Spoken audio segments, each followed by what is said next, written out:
दोस्तों कल्पना कीजिए, साल 1971। चारों तरफ धुआं ही धुआं, गोलियों की तड़तड़ाहट से आसमान गूंज रहा है। हर तरफ लाशें बिछी हैं और खून से जमीन लाल हो चुकी है।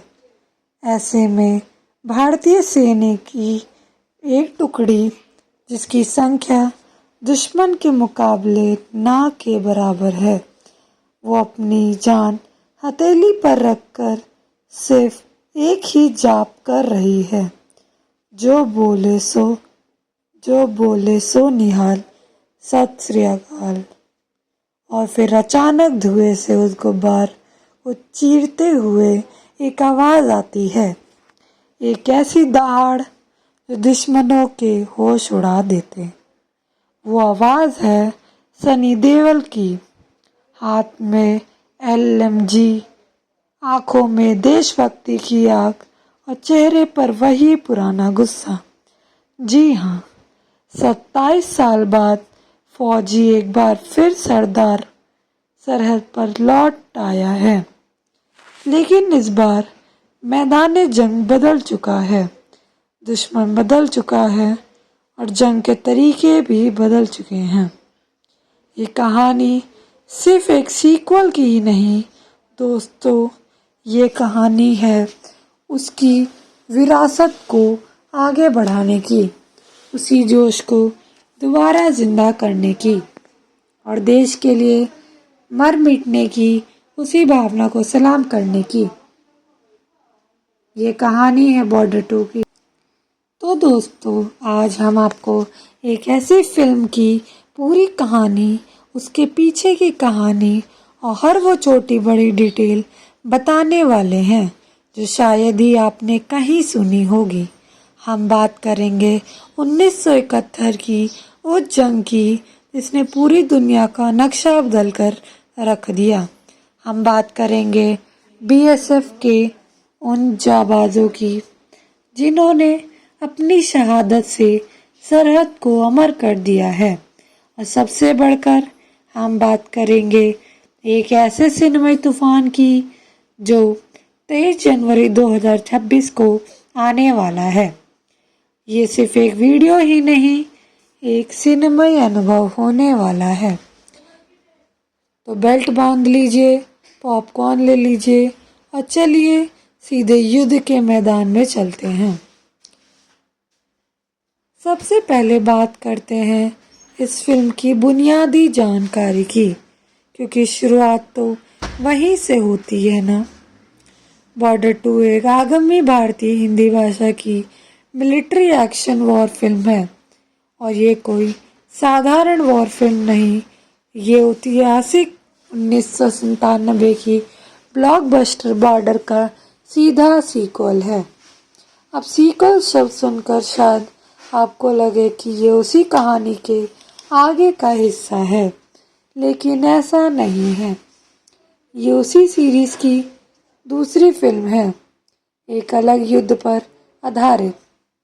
फिल्म का निर्देशन किया है अनुराग सिंह ने, जो केसरी जैसी शानदार वॉर फिल्म बना चुके हैं।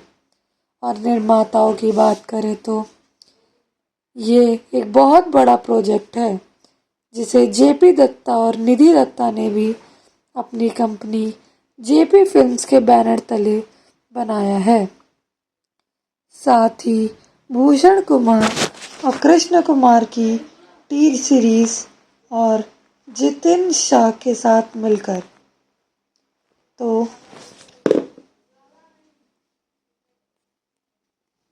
ब्रेकिंग ही इतनी ज़बरदस्त है, ये अंदाज़ा लगा सकते हैं कि फिल्म का स्केल कितना बड़ा होने वाला है। फिल्म की कहानी और पटकथा खुद अनुभवी निर्देशक JP दत्ता और निधि दत्ता ने ही लिखी है और डायलॉग लिखे हैं निधि दत्ता ने। जो कहानी और संवाद के स्तर पे ये फिल्म बहुत ही पावरफुल होने वाली है।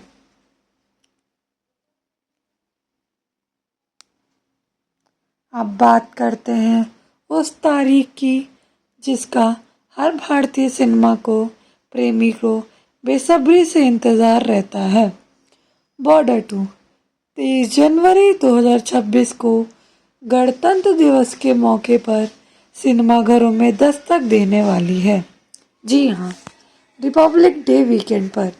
सोचिए, उस ठंड के मौसम में देशभक्ति की बीच की लहर, जब पूरा देश तिरंगे के रंग में डूबा होता है, तब बड़े पर्दे पर सरहद की वो गाथा का देखने का अनुभव ही अलग होता है। और ये कोई छोटी फिल्म ही नहीं, ये सिर्फ हिंदी में ही नहीं बल्कि तमिल, तेलुगु, कन्नड़ा, मलयालम में भी डब करके रिलीज किया गया है,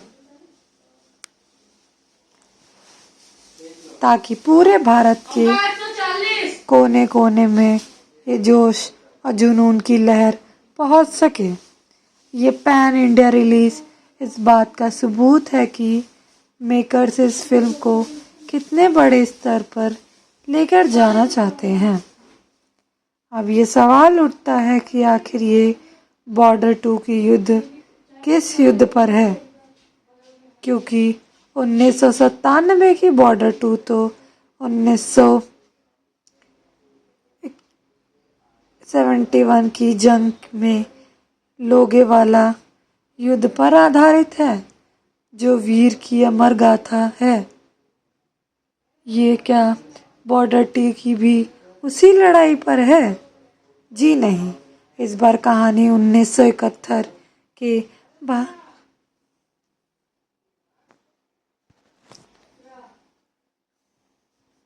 की एक और बड़ी और अहम लड़ाई पर, जिसका नाम है बोगरा का युद्ध। अब आप सोच रहे होंगे कि लोगेवाला की कहानी तो हम सब जानते हैं, लेकिन ये बोगरा का युद्ध क्या है? दोस्तों, ये वो पेचीदा और अनसुना अध्याय है जिसे बॉर्डर 2 पर लाने जा रहे हैं। ये लड़ाई लोंगेवाला की तरह राजस्थान के रेगिस्तान में नहीं, बल्कि पूर्वी मोर्चे पर अविभाजित बांग्लादेश के इलाकों में लड़ाई गई हुई थी। ये एक अलग तरीके का भूभाग था, हर तरह की चुनौतियाँ थी और दुश्मन को घेरने की राजनीति बिल्कुल अलग थी। तो अंदाज़ा लगाइए कि जंग का मैदान पूरी तरह बदल गया होगा। तो चलिए अब ज़रा विस्तार से समझते हैं इस ऐतिहासिक पृष्ठभूमि को, जिसके बिना इस फिल्म को इमोशन को समझना मुश्किल है। साल था 1971। पूर्वी पाकिस्तान में आग लगी हुई थी। वहाँ के लोग पश्चिमी पाकिस्तान के जुल्म सह रहे थे। चारों तरफ जुल्म अत्याचार ही हो रहे थे। मुक्तवाहिनी के गुरिल्ला फाइट्स पाकिस्तानी सेना को चुनौती दे रहे थे। भारत ने इस संघर्ष में मानवीय और राजनीतिक दोनों ही दृष्टिकोण से अहम भूमिका निभाई। 3 दिसंबर 1971 को पाकिस्तान ने भारत पर हवाई हमला करा दिया। इसके साथ ही आधिकारिक रूप से जंग का ऐलान हो गया। अब भारतीय सेना 3 तरफ से पूर्वी पाकिस्तान में घुस गई, ताकि ढाका को घेरा जा सके और पाकिस्तानी सेना का आत्मसमर्पण के लिए मजबूर किया जा सके। इसी राजनीति के तहत बोगरा का इलाका बेहद अहम था। ये उत्तर पश्चिमी बांग्लादेश का एक प्रमुख शहर है और 1971 में ये राजशाही जिले का हिस्सा बन गया था। भारतीय सेना के लिए ये इलाका इसलिए जीतना इसलिए ज़रूरी था क्योंकि ये ढाका जाने वाले रास्ते की कुंजी है और यहीं की कमान संभाल रही थी 20 इन्फैंट्री डिवीज़न, जिसका नेतृत्व कर रहे थे मेजर जनरल लक्ष्मण सिंह लेले। अब इस डिवीज़न में तहत कई ब्रिगेड और रेजिमेंट काम कर रहे थे, लेकिन एक यूनिट जिस पर फिल्म का खास फोकस है वो है बीएसएफ यानी सीमा सुरक्षा बल की 104 बटालियन,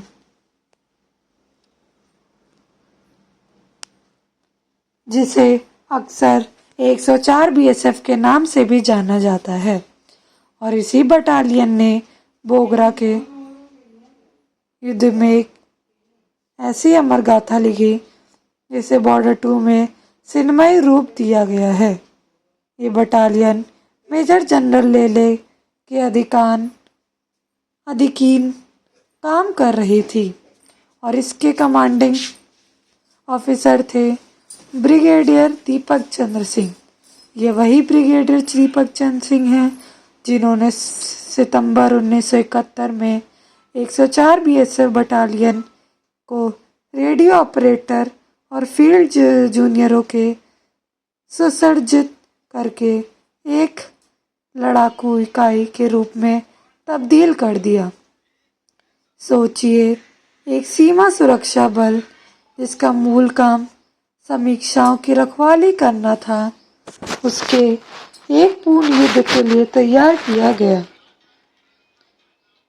ये अपने आप में ही एक बहुत बड़ी चुनौती थी, लेकिन जवानों ने इसे अपने हौसले और जज्बे से पार किया। बोगरा की लड़ाई दिसंबर 1971 के दूसरे हफ्ते में शुरू हुई। भारतीय सिनेमा का लक्ष्य था कि बोगरा शहर पर कब्जा करना चाहिए और पाकिस्तानी सेना को पीछे धकेलना, लेकिन रास्ते में कई बाधाएं आई। पाकिस्तानी सेना ने नदियों और नालों पर बने पुलों को उजाड़ दिया ताकि भारतीय सेना के टैंकर और भारी हथियारों की आवाजाही को रोकी जा सके। इलाकों घने जंगलों और धान के खेतों से भरा था, जहां छिपकर हमला करना और बारूदी सुरंगें बिछाना पाकिस्तानियों के लिए आसान था। कड़ाके की ठंड थी, दिसंबर का महीना था और बंगाल की वो नमी वाली ठंड हड्डियों को चीरती थी। बुनियादी ढांचे की कमी थी, सड़कें खराब थी और दुश्मन की पोजीशन मजबूत थी। इन सब के बावजूद 104 बीएसएफ के जवानों ने जो वीरता दिखाई वो इतिहास के पन्नों में दर्ज हो गई। एक खास मुठभेड़ में तो बीएसएफ की टुकड़ी पर घात लगकर हमला हुआ। चारों तरफ से दुश्मन उन्हें घेर लिया। गोलीबारी इतनी तेज थी कि सर उठाना मुश्किल था, लेकिन इन जवानों ने हिम्मत नहीं हारी। उन्होंने अपनी जान पर खेलकर संगीनों और गोलियों से दुश्मन का मुकाबला किया। उस लड़ाई में लाश नायक शिवराज सिंह, उन्होंने अकेले ही दुश्मन के एक बम्पर पर धावा बोल दिया, उसमें बैठे सैनिक को ढेर कर दिया। गोलियां खत्म हो गई तो संगीन से लड़ाई जारी रही। उनकी वीरता के लिए उन्हें मरणोपरांत वीर चक्र से सम्मानित किया गया। ये वीरता की एक ऐसी मिसाल है जो रोंगटे खड़े कर देती है।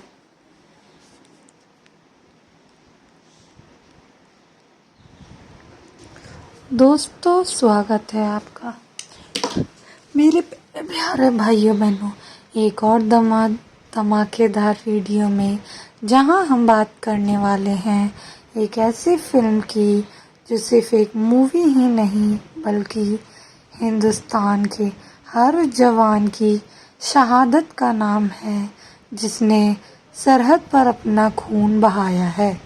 ये फिल्म बॉर्डर 2 है। अगर आपने सोचा कि ये 1997 की जेपी दत्ता की मास्टरपीस की सीधी सादी सीक्वल है तो आप गलत सोच रहे हैं। ये कहानी उसी जज्बे की अगली कड़ी है, मगर इस बार जंग का मैदान बदल गया है। पहली बार मैं अपने लोगेवाला की सुनहरी रेत देखी थी, जहां सूरज ढलते ही दुश्मन की टैंकरों की गड़गड़ाहट शुरू हो जाती है। लेकिन इस बार बॉर्डर 2 में आपको बर्फीलो हवाओं की वो सिरहन महसूस होगी जो हड्डियों को चीर कर रख देती है। हम बात कर रहे हैं 1999 के कारगिल युद्ध की।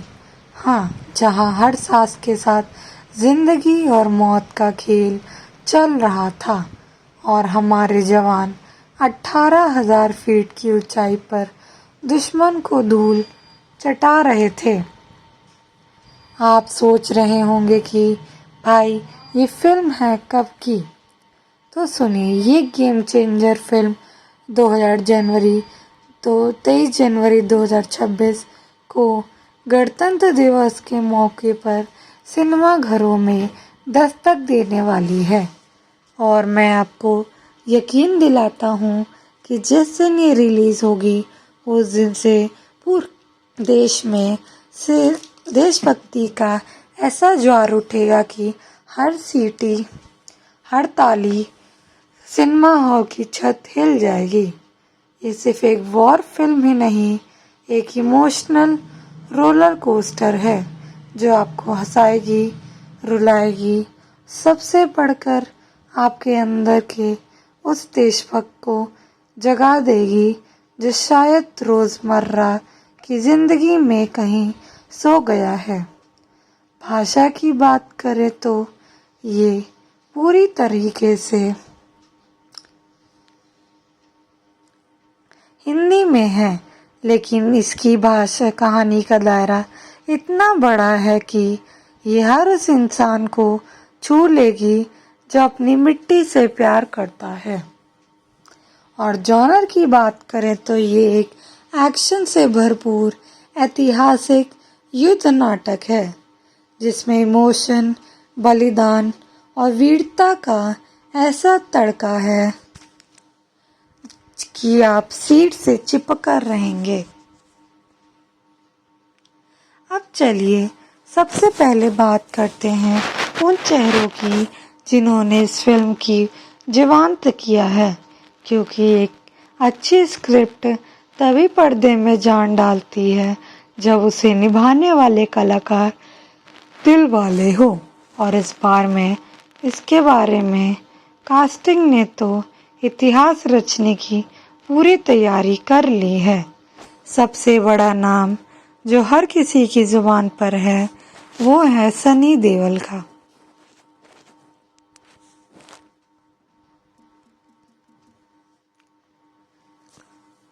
जी हाँ, वही धर्मेंद्र के लाडले जिन्होंने 27 साल पहले बॉर्डर में कुलदीप सिंह चांदपुरी का किरदार निभाकर हर भारतीय के दिल में अपने लिए एक स्थायी जगह बना ली। और यकीन मानिए, इस भूमिका लिए उन्होंने जो फीस ली है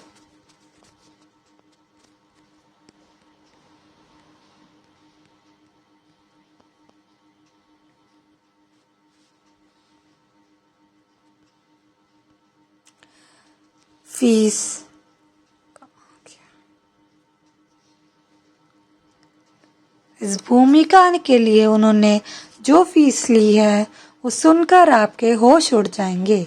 इंडस्ट्री के सूत्रों की माने तो सनी देओल ने बॉर्डर 2 के लिए एक मोटी रकम वसूली है, और क्यों ना हो, वो इस फ्रेंचाइजी की रूह हैं।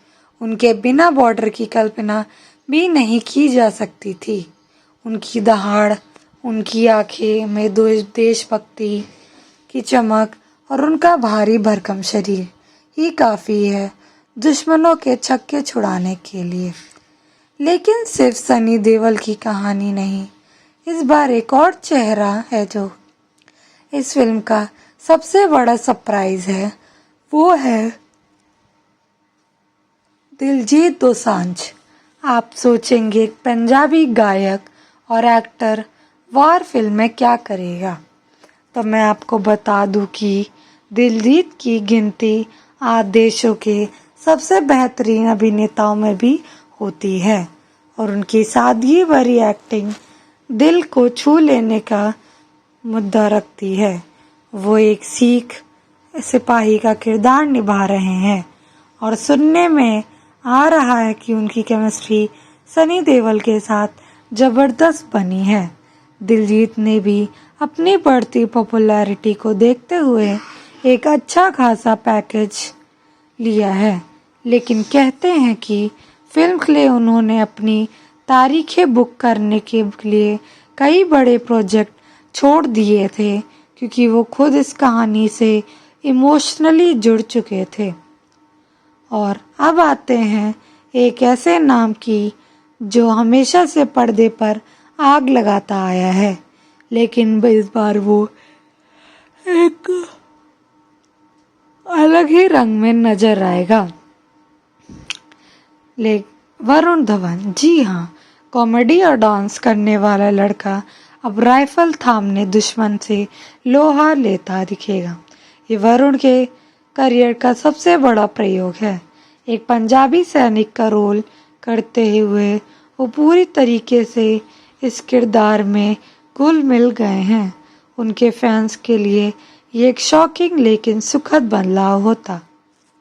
उनकी फीस की बात करें तो वो भी 20 करोड़ के क्लब में है। हालांकि कहा जाता है कि इस फिल्म के लिए उन्होंने अपनी फीस में थोड़ी कटौती की थी क्योंकि इस कद के प्रोजेक्ट का हिस्सा बनना किसी भी एक्टर के लिए सपना जैसा है। अब अलग नाम सुनेगा तो आपको लगेगा कि ये बात बतौर हीरो फिल्म करता है, ये क्या यहाँ क्या कर रहा है। वो है आहान शेट्टी, सुनील शेट्टी के बेटे। बॉर्डर में सुनील शेट्टी ने बीएसएफ के जवान भैरव सिंह का किरदार निभाया था। अब उनका बेटा उसी विरासत को आगे बढ़ाने जा रहा है। ये एक इमोशनल कनेक्ट है जो पिता से बेटे तक जाता है। आहान ने अभी तक सिर्फ तड़प से ही बॉलीवुड में एंट्री ली थी, लेकिन इस फिल्म के जरिए वो खुद को साबित करने का मौका दे पा रहे हैं। वो एक युवा सैनिक का रोल कर रहे हैं जो जंग के मैदान में अपना पहला कदम रख रहा है और असल जिंदगी में यही स्थिति है। इंडस्ट्री में बतौर एक्टर अपनी पकड़ मजबूत करना। उनकी फीस फिलहाल सीनियर्स के मुकाबले कम है, लेकिन अगर फिल्म चली तो यही लड़का आगे चल के बड़े फिल्में साइन करेगा। कास्ट में एक और धांसू एंट्री होती है अमिताभ बच्चन के बेटे अभिषेक बच्चन की।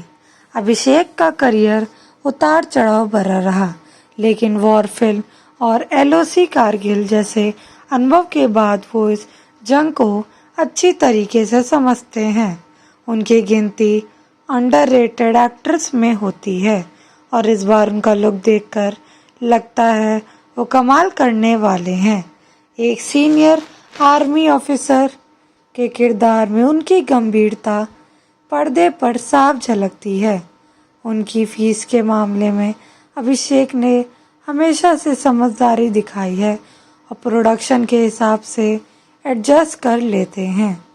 अब एक और नाम जो साउथ से आकर बॉलीवुड पर राज कर रहा है, ये है सई पल्लवी। बेहद खूबसूरत कमाल की अदाकारा जिन्होंने अपनी नेचुरल एक्टिंग से सबका दिल जीता है। वो एक आर्मी डॉक्टर के रोल में हैं। उनकी प्रेजेंस इस फिल्म के माहौल में एक अलग ही नरमाहट और भावनात्मक गहराई लेकर आएंगी। सई पल्लवी ने अपने मार्केट वैल्यू के हिसाब से एक अच्छी रकम चार्ज की है और इस हिंदी प्रोजेक्ट में काफ़ी उम्मीदों से साथ काम करी है। और अब वो नाम जिसे सुनकर हर सच्चे सिनेमा प्रेमी की रूह कांप उठती है। इस फिल्म में एक अचानक खलनायक है। दुश्मन देश का आर्मी चीफ और उसे निभा रहे हैं नसरुद्दीन शाह। आप सोचेंगे जिस आदमी ने सरफरोश में गज़ल गाकर दिल जीता और फिर उसी फिल्म में खानदानी दुश्मनी निभाई, तो अब पाकिस्तानी सेना में क्रूर और चालाक जनरल के रोल में। नसीर साहब की तो बात ही कुछ और है। उनकी आवाज़ में वो गूंज है जो बिना चिल्लाए ही खौफ पैदा कर देती है। और वो इस गांव के सबसे मजबूत पिलर हैं।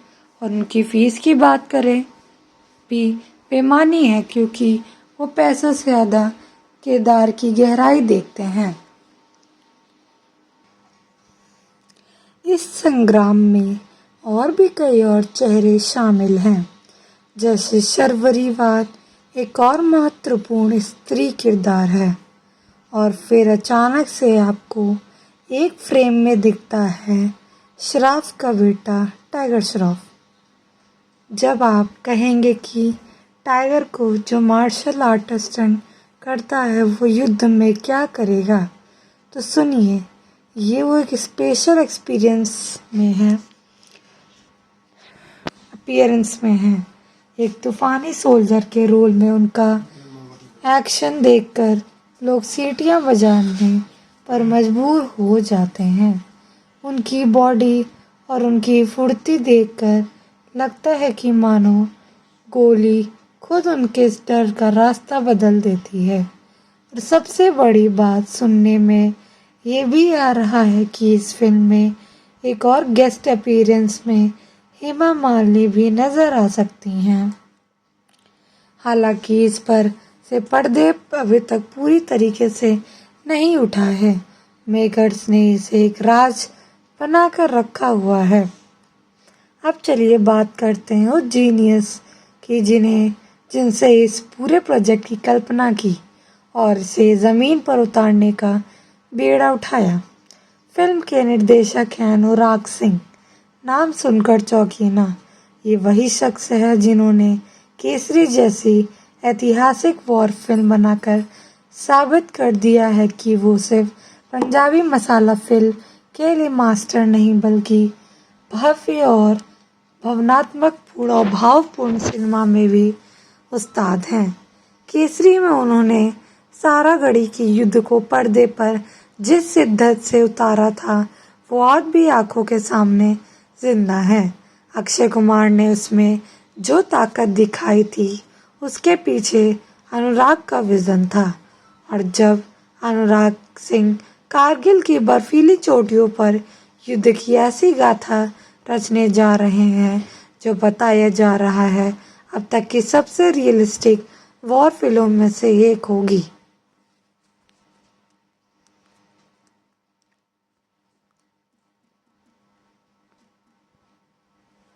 उनके लिए युद्ध सिर्फ गोला बारूद नहीं, बल्कि गोली के पीछे एक परिवार का दर्द, और यही नजरिया बॉर्डर 2 की सबसे अलग बनाता है। अब बात करते हैं फिल्म के निर्माता की। सूत्रधार हैं भूषण कुमार, कृष्ण कुमार और जेपी दत्ता की बेटी निधि दत्ता। भूषण कुमार ने टी सीरीज के बैनर तले पिछले कुछ सालों में हिंदी सिनेमा की कई बड़ी और सफल फिल्मों का निर्माण किया है, लेकिन ये फिल्म उनके लिए बेहद निजी है। क्योंकि 1997 में जब जेपी दत्ता ने बॉर्डर बनाई थी, तो वो एक ऐसा सिनेमाई अनुभव था जिसने पूरे देश को एक धागे में पिरो दिया था। उस फिल्म का संगीत भी अमर है और उसकी आत्मा अभी भी जिंदा है। निधि दत्ता ने इस विरासत को बहुत बढ़िया से संभाला। उन्होंने कई बार कहा कि बॉर्डर 2 एक सिर्फ सीक्वल ही नहीं बल्कि उसी जज्बे का विस्तार है। प्रोडक्शन डिज़ाइन और लोकेशन पर खर्च इतना भारी है कि सुनकर हैरान होगी। कहते हैं कि फिल्म का बजट आसमान छू रहा है और हर एक पैसा पर्दे पर नजर आने वाला है। बर्फ से ढके पहाड़, असली हेलीकॉप्टर, बारूद के धमाके, सब कुछ असली और भव्य पैमाने पर फिल्माया गया है। फिल्म के संगीत देने का जिम्मा उठाया है ऑस्कर विजेता AR रहमान ने। अब ज़रा ठहरिए और सोचिए कि जब रहमान साहब जैसे संगीतकार, जिन्होंने अपनी धुनों से दुनिया को जीता है, वो देशभक्ति की भावना को स्वर देंगे तो क्या असर होगा। पुरानी बॉर्डर का संगीत अनु मलिक ने दिया था और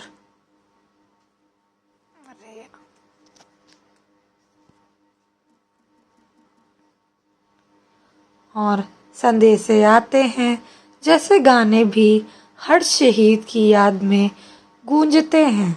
रहमान के ऊपर एक बहुत बड़ी जिम्मेदारी है, लेकिन वो इस चुनौती को बखूबी निभाते नजर आ रहे हैं। गानों के बोल लिखे हैं गुलजार साहब ने, जिनकी कलम से निकला एक एक शब्द दिल पर गहरा निशान छोड़ देते हैं। फिल्म के गानों की बात करें तो एक ट्रैक है जीते हैं चल, जो एक बैटल काई की तरह है, जिसे सुनकर खून गर्म हो जाता है और पैर खुद ब खुद सिनेमा हॉल में थरकने लगते हैं।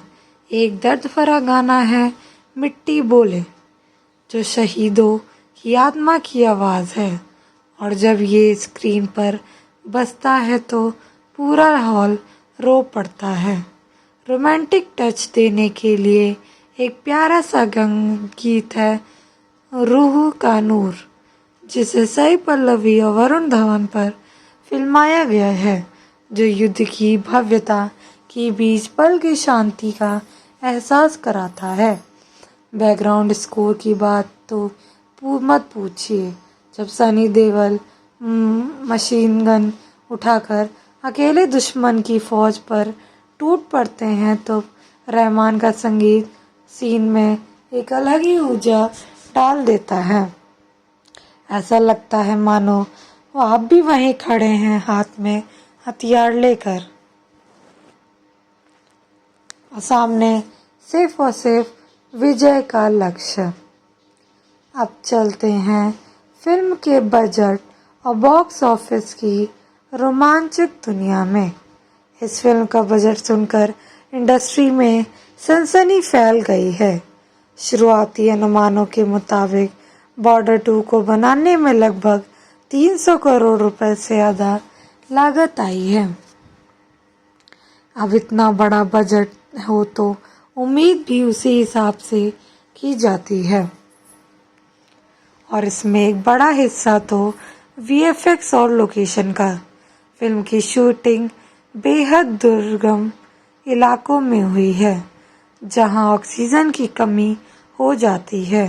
कारगिल के उसी मैदानों में जब पूरी फिल्म शूट नहीं हो सकती थी, क्योंकि वो अब भी सेना का संवेदनशील क्षेत्र है। इसलिए मेकर्स ने कश्मीर के गुलमर्ग, सोनमर्ग और लद्दाख के कुछ हिस्सों में को चुना है शूटिंग के लिए। इतनी ऊंचाई पर जाकर भारी भरकम कैमरों उपकरणों को लेकर जाना अपने आप में ही एक जंग थी। एक अंदाजे के अनुसार तो सिर्फ लॉजिस्टिक्स और लोकेशन पर ही 80 करोड़ रुपए खर्च कर दिए गए। और हाँ, उन फाइटर जेट्स और हेलीकॉप्टरों को तो बात मत भूलिएगा, जो फिल्म में नज़र आते हैं उन्हें किराए पर लेना भी कोई बच्चों का खेल नहीं था। अब सबसे बड़ा सवाल, फिल्म हिट थी या फ्लॉप? तो इसका जवाब लिखित रूप में इतिहास के पन्नों में दर्ज हो चुका है। बॉर्डर 2 ने न सिर्फ अपना बजट निकाला बल्कि बॉलीवुड के कई बड़े रिकॉर्ड्स को भी चकनाचूर कर दिया। फिल्म का मुकाबला गणतंत्र दिवस के मौके पर कई बड़ी फिल्मों से नहीं था, क्योंकि जनता इस माहौल में सिर्फ देशभक्ति की आंधी के सामने टिक पाना मुश्किल है। फिल्म ने पहले दिन में ही लगभग 65 करोड़ रुपए की ओपनिंग ली। पहले वीकेंड में से 150 करोड़ का आंकड़ा पार कर दिया और उसके बाद जो जैसा तूफान आ गया, यूट्यूब पर गाने आते ही वायरल हो गए। सोशल मीडिया पर हर जवान के लिए पोस्ट आने लगे और हर कोई अपने परिवार के साथ इस फिल्म को देखने गया। आखिरकार दुनिया भर में इसने 900 करोड़ रुपए से लगभग ज़्यादा का शानदार कारोबार किया और ये इस साल की सबसे बड़ी ब्लॉकबस्टर बन गई और सनी देओल के करियर की सबसे बड़ी हिट साबित हुई। लोग सिनेमाघरों में तिरंगा लेकर एक बार फिर वही नज़ारा देखने को मिला जो 1997 की बॉर्डर में देखने को मिला था। चलिए अब सबसे और महत्वपूर्ण अध्याय की बढ़ते हैं, वो है फिल्म की कहानी। सीन द सीन, इमोशन हर इमोशन। कहानी शुरू होती है साल 1999 के फरवरी महीने से। लाहौर में एक बड़ी राजनीतिक मीटिंग चल रही थी और भारत और पाकिस्तान के बीच शांति वार्ता अपने चरम पे थी। अटल बिहारी वाजपेयी जी बस दिल्ली से लाहौर पहुंचे और दोस्ती का हाथ बढ़ा रहे थे। दोनों तरफ के अखबार और टीवी चैनलों पर अमन के आमने सामने दिखा रहे थे और सपने दिखा रहे थे अमन के, लेकिन पर्दे के पीछे पाकिस्तान की सेना के उच्च अधिकारी जनरल तारिक हमीद, जिनका किरदार है एक गुप्त योजना के अंजाम देने की तैयारी कर रहे थे।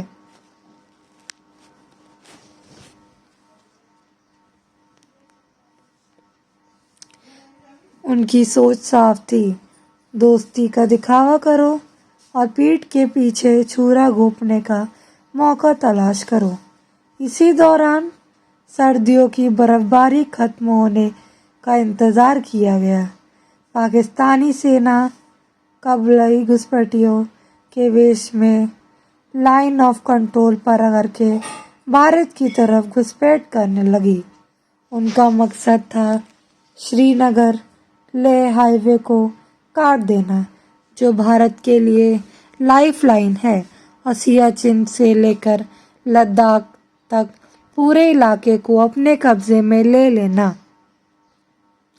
अब कहानी का रुख दूसरी तरफ मुड़ता है, भारत के दिल में, जहां हमारे हीरोज अभी भी शक्ति काल की जिंदगी जी रहे हैं।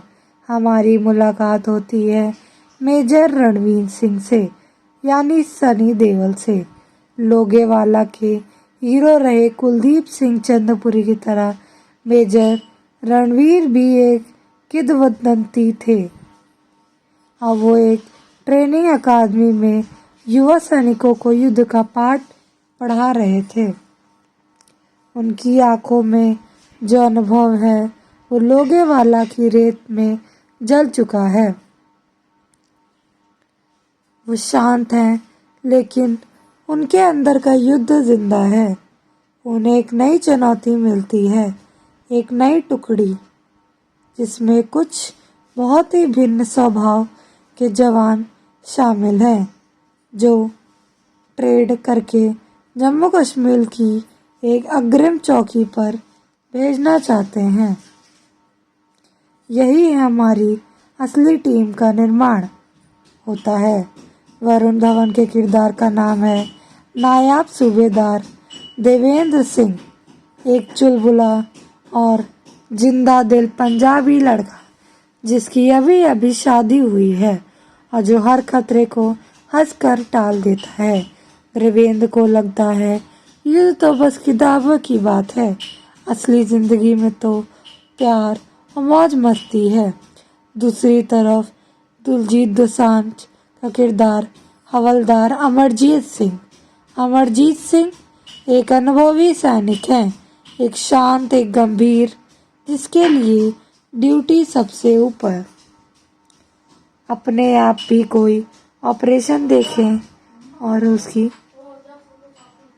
सूझबूझ की इस टीम सबसे बड़ी ताकत है। आहान शेट्टी का किरदार है युवा लेफ्टिनेंट अर्जुन राठौर। पिता की शहादत का दर्द के लिए अर्जुन साबित करना चाहता है। उसकी आंखों में एक आग है, लेकिन अनुभव की कमी उसे जल्दबाजी में गलतियां करने पर मजबूर कर देती हैं। ये सब किरदार जब आपस में मिलते हैं तब एक अनोखा ताना बाना बुनते हैं। एक तरफ देवेंद्र की मस्ती तो दूसरी तरफ अमरजीत का धैर्य और बीच में मेजर रणवीर सिंह का अनुशासन। ये सब एक लोहे की तरह, जंजीर की तरह बांधे रखता है। फिल्म का पहला भाग इन्हीं किरदारों की निजी जिंदगियां और उनके परिश्रण पर केंद्रित है। हमें दिखाया जाता है कैसे ये लोग हंसी मजाक करते थे, कैसे मेस में बैठकर घर के खाने की चर्चा करते थे और कैसे कड़क मेजर रणवीर ने पसीना बहाने पर मजबूर करते थे। इसी दौरान साई पल्लवी के किरदार डॉक्टर मेहर से उनकी मुलाकात होती है। मेहर एक आर्मी अस्पताल में कार्य करता है और देवेंद्र उन पर दिल हार बैठते हैं।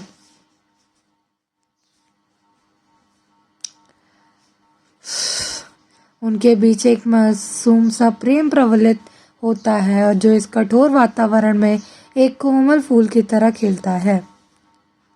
डॉक्टर मेहर युद्ध में मनोवैज्ञानिक प्रभावों पर काम कर रही हैं और उनकी रिसर्च में जुटी रहती हैं।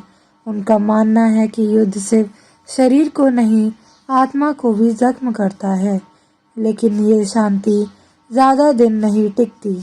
मार्च आते आते भारतीय सेना को सूचनाएं मिलती हैं कि सेना पार कुछ गड़बड़ हो रही है।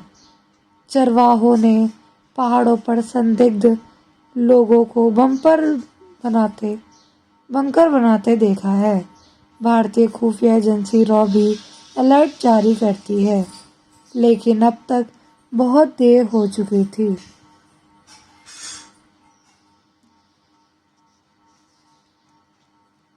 मई का महीना शुरू होता है और भारतीय सेना को अपनी भयावह गलती का एहसास होता है। पाकिस्तानी घुसपैठियों ने कारगिल की बर्फीली चोटियों व टाइगर हिल, तोलोलिंग और पॉइंट 4875 जैसी राजनीतिक पहाड़ियों पर कब्जा जमा लिया है। सारा प्लान साफ हो जाता है। पाकिस्तानी सरकार झूठ बोल रही है और जनरल तारिक हमीद अपनी कुटिल चाल में कामयाब होते नजर आ रहे हैं। अब शुरू होता है फिल्म का सबसे दिल दहला देने वाला अध्याय। मेजर रणवीर की टुकड़ी को सीधे कारगिल सेक्टर में रवाना किया जाता है। कैंप का नज़ारा बदल चुका है।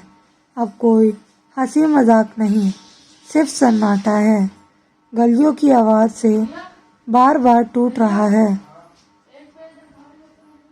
उनका पहला काम है एक पहाड़ी पर स्थित दुश्मन की चौकी पर कब्जा करना। अब जो युद्ध शुरू होता है तो सिनेमा के इतिहास में दर्ज हो जाता है। हम देखते हैं कैसे लेफ्टिनेंट अर्जुन पहली बार किसी को गोली मारता है और उसके हाथ कांपने लगते हैं। हम देखते हैं कैसे देवेंद्र अपनी सारी मस्ती भूलकर दुश्मन की मशीन गन के सामने दीवार बनकर खड़ा हो जाता है। और सबसे प्रभावशाली दृश्य कि जब मेजर रणवीर सिंह खुद राइफल उठाकर आगे बढ़ते हैं। वो घायल होते हैं लेकिन नहीं रुकते हैं। अंततः भारी मुश्किलों के बाद वो चौकी पर तिरंगा फहराने में सफल होते हैं। लेकिन ये तो बस शुरुआत थी। असली चुनौती तो तोलो लिंग और टाइगर हिल। फिल्म का क्लाइमैक्स सीधे सीधे पॉइंट 4875 की लड़ाई पर आधारित है, जिसे अब बटालिक सेक्टर स्थित है। ये वो ऑपरेशन है जिसमें कैप्टन विक्रम ने ये दिल मांगे मोर का नारा बुलंद किया था।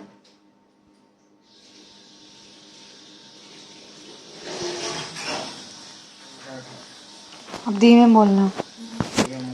मई का महीना शुरू होते हैं और भारतीय सिनेमा को अपनी भयावह गलती का एहसास होता है।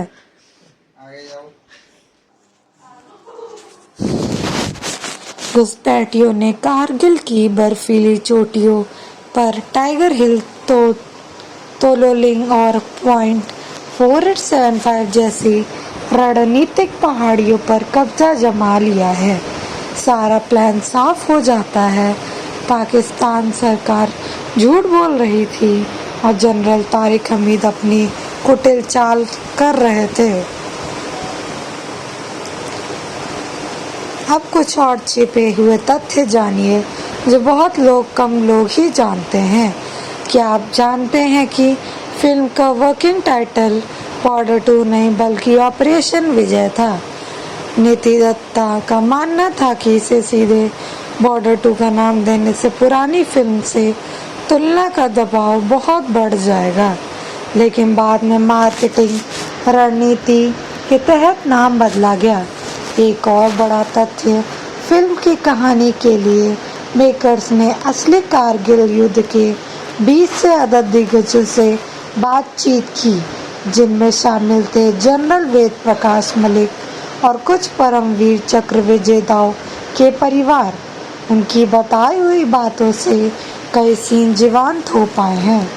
एक दिलचस्प हिडन डिटेल, फिल्म में एक सीन में सनी देओल की वर्दी में जेब में एक पुरानी घड़ी दिखती है। ये वही प्रोप थी जो 1997 की बॉर्डर 2 में उन्होंने पहनी थी। इस छोटे से विवरण को जोड़ने में बहुत मेहनत लगी ताकि पुराने प्रशंसकों की आंखें चमक जाए। अब बात करते हैं विवादों की, क्योंकि बिना विवाद के तो ये बड़ी फिल्म बनती कहाँ है। सबसे बड़ा विवाद फिल्म में पाकिस्तानी सेना के चित्रण को लेकर हुआ। पाकिस्तान के कुछ मीडिया आउटलेट्स ने इसे प्रोपेगेंडा फिल्म करार दिया और ये फिल्म इतिहास को गलत तरीके से दिखा रही है और भारत को गलत तरीके से हीरो बना रही है। हालांकि भारतीय सिनेमा ने फिल्म का पूरा समर्थन किया। भारत में एक रक्षा विशेषज्ञ ने साक्षात्कार में कहा, ये प्रोपेगेंडा नहीं बल्कि हमारे शहीदों को सच्ची श्रद्धांजलि है जिन्हें दुनिया ने भूलना चाहा। भारत में कभी कुछ चैनलों पर बहस हुई कि क्या नसीरुद्दीन शाह जैसे कलाकार को पाकिस्तानी जनरल का नैरेटिव रोल करना चाहिए था। इस पर नसीर साहब ने एक बड़ा सटीक जवाब दिया, एक्टिंग कलाकार का धर्म है और जनरल तारिक हमीद एक किरदार जिसकी कुटिलता दिखाना इस कहानी के लिए बेहद ज़रूरी है। इसके अलावा एक और छोटा विवाद तक खड़ा हुआ जब कुछ लोगों ने सोशल मीडिया पर ये दावा किया कि फिल्म ने कुछ युद्ध कर्मों को काल्पनिक रूप में बदल दिया है। फिल्म के ऐतिहासिक सलाहकारों ने इसे मुद्दे पर सफाई देते हुए बताया कि सिनेमाई स्वतंत्रता के तहत कुछ घटनाओं को नाटकीय बनाने के लिए संपीड़ित किया गया है, लेकिन मूल भावना और मुख्य घटनाएं पूरी तरह सत्य हैं। दर्शकों की प्रतिक्रिया का कोई मेल नहीं है। सिनेमा घरों के जो बाहर जो नज़ारा था वो किसी त्योहार से कम नहीं था।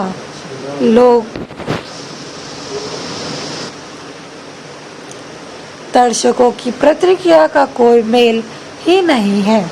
सिनेमा घरों के बाहर जो नज़ारा था वो किसी त्योहार से कम नहीं लगा। लोग ढोल नगाड़ों के साथ पहुंच रहे थे। कई जगहों पर स्क्रीनिंग के बाद दिग्गज सैनिकों को मंच पर बुलाकर सलामी दी गई। सोशल मीडिया पर फिल्म रिलीज के बाद एक भावुक कर देने वाला वीडियो वायरल हुआ, जिसमें एक परिवार फिल्म देखकर बाहर आ रहा था और एक बुजुर्ग माँ अपने बेटे की तस्वीर लिए सिरक रही थी और बगल में खड़ा एक युवक सैनिक उन्हें गले लगाकर कहता है, माँ आपका बेटा अकेले नहीं था। ये फिल्म हर भारतीय के लिए एक रेचन बन गई है। युवाओं में तो बस फिल्म ने आग लगा दी है। कई शहरों में तो बच्चों ने बॉर्डर 2 देखने के लिए कहा कि उन्हें आर्मी में जाने की प्रेरणा मिली है। आलोचकों ने भी इस फिल्म की जमकर तारीफ की है। देश के एक प्रतिष्ठित समीक्षक ने लिखा कि बॉर्डर 2 सिर्फ सीक्वल नहीं, वॉर सिनेमा का नया पैमाना है। ये सिर्फ आंखों को नहीं, दिल को भी झकझोरती है।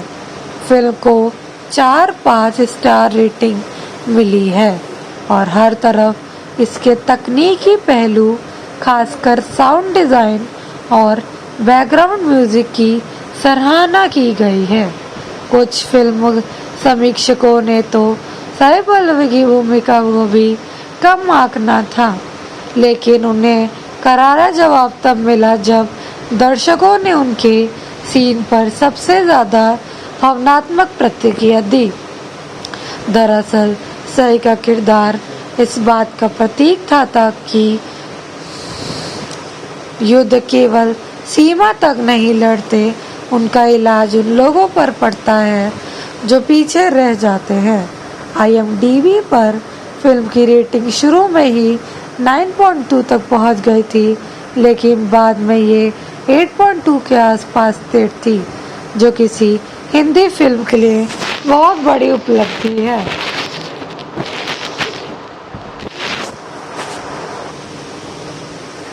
अब निष्कर्ष पर आते हैं और सीधे दिल का फैसला देते हैं, क्या आपको बॉर्डर 2 देखनी चाहिए? इस सवाल का जवाब सिर्फ हाँ या ना में ही नहीं दिया जा सकता। इस फिल्म को आपको अनुभव करना चाहिए। अगर आप सिर्फ मनोरंजन ढूंढ रहे हैं तो ये फिल्म आपको 3 घंटे सीट से बांधे रखेगी, लेकिन अगर आप अपनी मिट्टी से उस प्यार को महसूस करना चाहते हैं जो कई बार रोज़मर्रा की परेशानियों में दब जाते हैं, और ये फिल्म उस सोई हुई देशभक्ति को जगाने का सबसे बड़ा जरिया है। ये फिल्म बताती है कि आज हम जिस आज़ादी में सांस ले रहे हैं, जिस सुबह चाय पीते हैं और जिस रात चैन से सोते हैं, उसकी कीमत उन्होंने अपना खून देकर चुकाई है। जो -डिग्री तापमान में बिना उचित खाने के मौत की मुट्ठी से लेकर लड़े। फिल्म हर उम्र और हर वर्ग के लिए जरूरी देखने लायक है। बच्चों को ज्ञान होगा, बड़ों में जोश आएगा और बुजुर्गों की आंखें से उस अमर शहादत के लिए सम्मान के आंसू आएंगे। बॉर्डर 2 को मैंने अपनी तरफ से 4.5 स्टार देते हुए कहता हूँ, इसे सिनेमा घर में बड़े पर्दे पर देखने का जो मज़ा है वो मोबाइल या लैपटॉप पर कभी नहीं मिल सकता है। जाइए अपने परिवार को लेकर और उन जवानों का नाम का नारा लगाइए जो कभी आपके लिए अपने परिवारों को छोड़कर कुर्बान हो जाते हैं।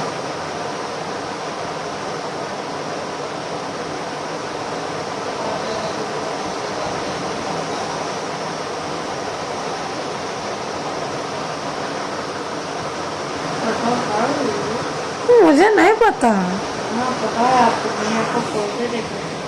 मुझे नहीं पता।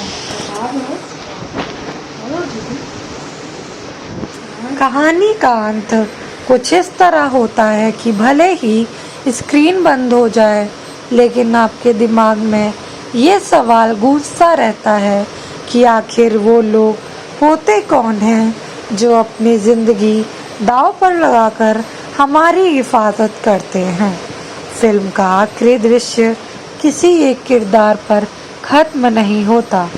युद्ध खत्म हो जाता है, चारों तरफ सन्नाटा हो जाता है, बस ठंडी हवा चल रही होती।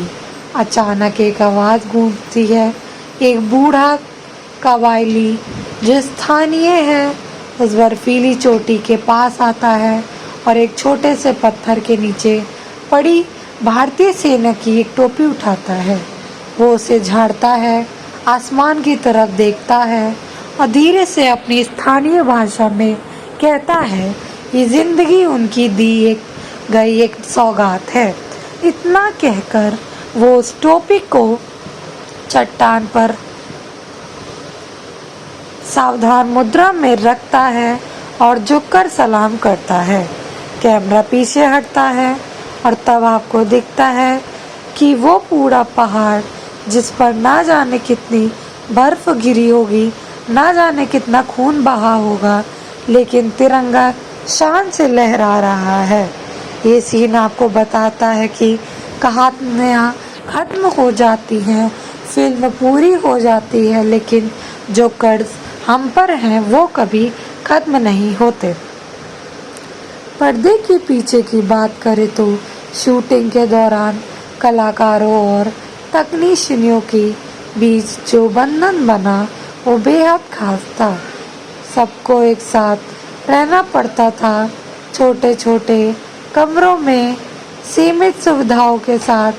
सनी देओल ने एक दिन अपने हाथों से पूरी यूनिट के लिए राजमा चावल बनाए, ये कहते हुए कि असली फौजी भाईचारा तो यही है।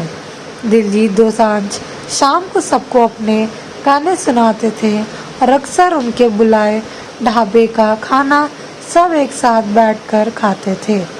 वरुण धवन, जिन्होंने अपने लिए एक फिल्म सबसे पहले अलग अनुभव बताई, अक्सर कहते थे कि यहाँ आकर उन्हें पहली बार असल ज़िंदगी की कठिनाइयों का सामना करना पड़ रहा है।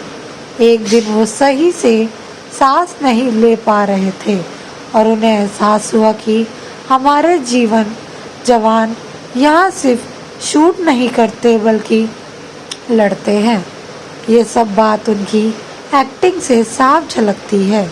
आन शेट्टी, जो पहली बार अपने पिता सुनील शेट्टी की बॉर्डर देखने के बाद याद आया तो उन्होंने अपने पिता को फ़ोन लगाकर कहा, डैड, आप मुझे आज समझ आया कि आप उस फिल्म के सिर्फ एक्टिंग नहीं कर रहे थे बल्कि एक सच्चाई जी रहे थे। ये वाक्य सुनकर सुनील शेट्टी की तो आंखें ही भर आई। टाइगर श्रॉफ ने अपने छोटे से रोल के लिए भी महीनों भर की ट्रेनिंग ली ताकि उनकी शारीरिक भाषा बिल्कुल फौजी जैसी लगे। उनका कहना था, भले ही स्क्रीन पर 5 मिनट कम हो, लेकिन वो 5 मिनट ही का सम्मान ही पूरी ज़िंदगी का रहेगा। फिल्म के गाने के बारे में एक और दिलचस्प किस्सा है।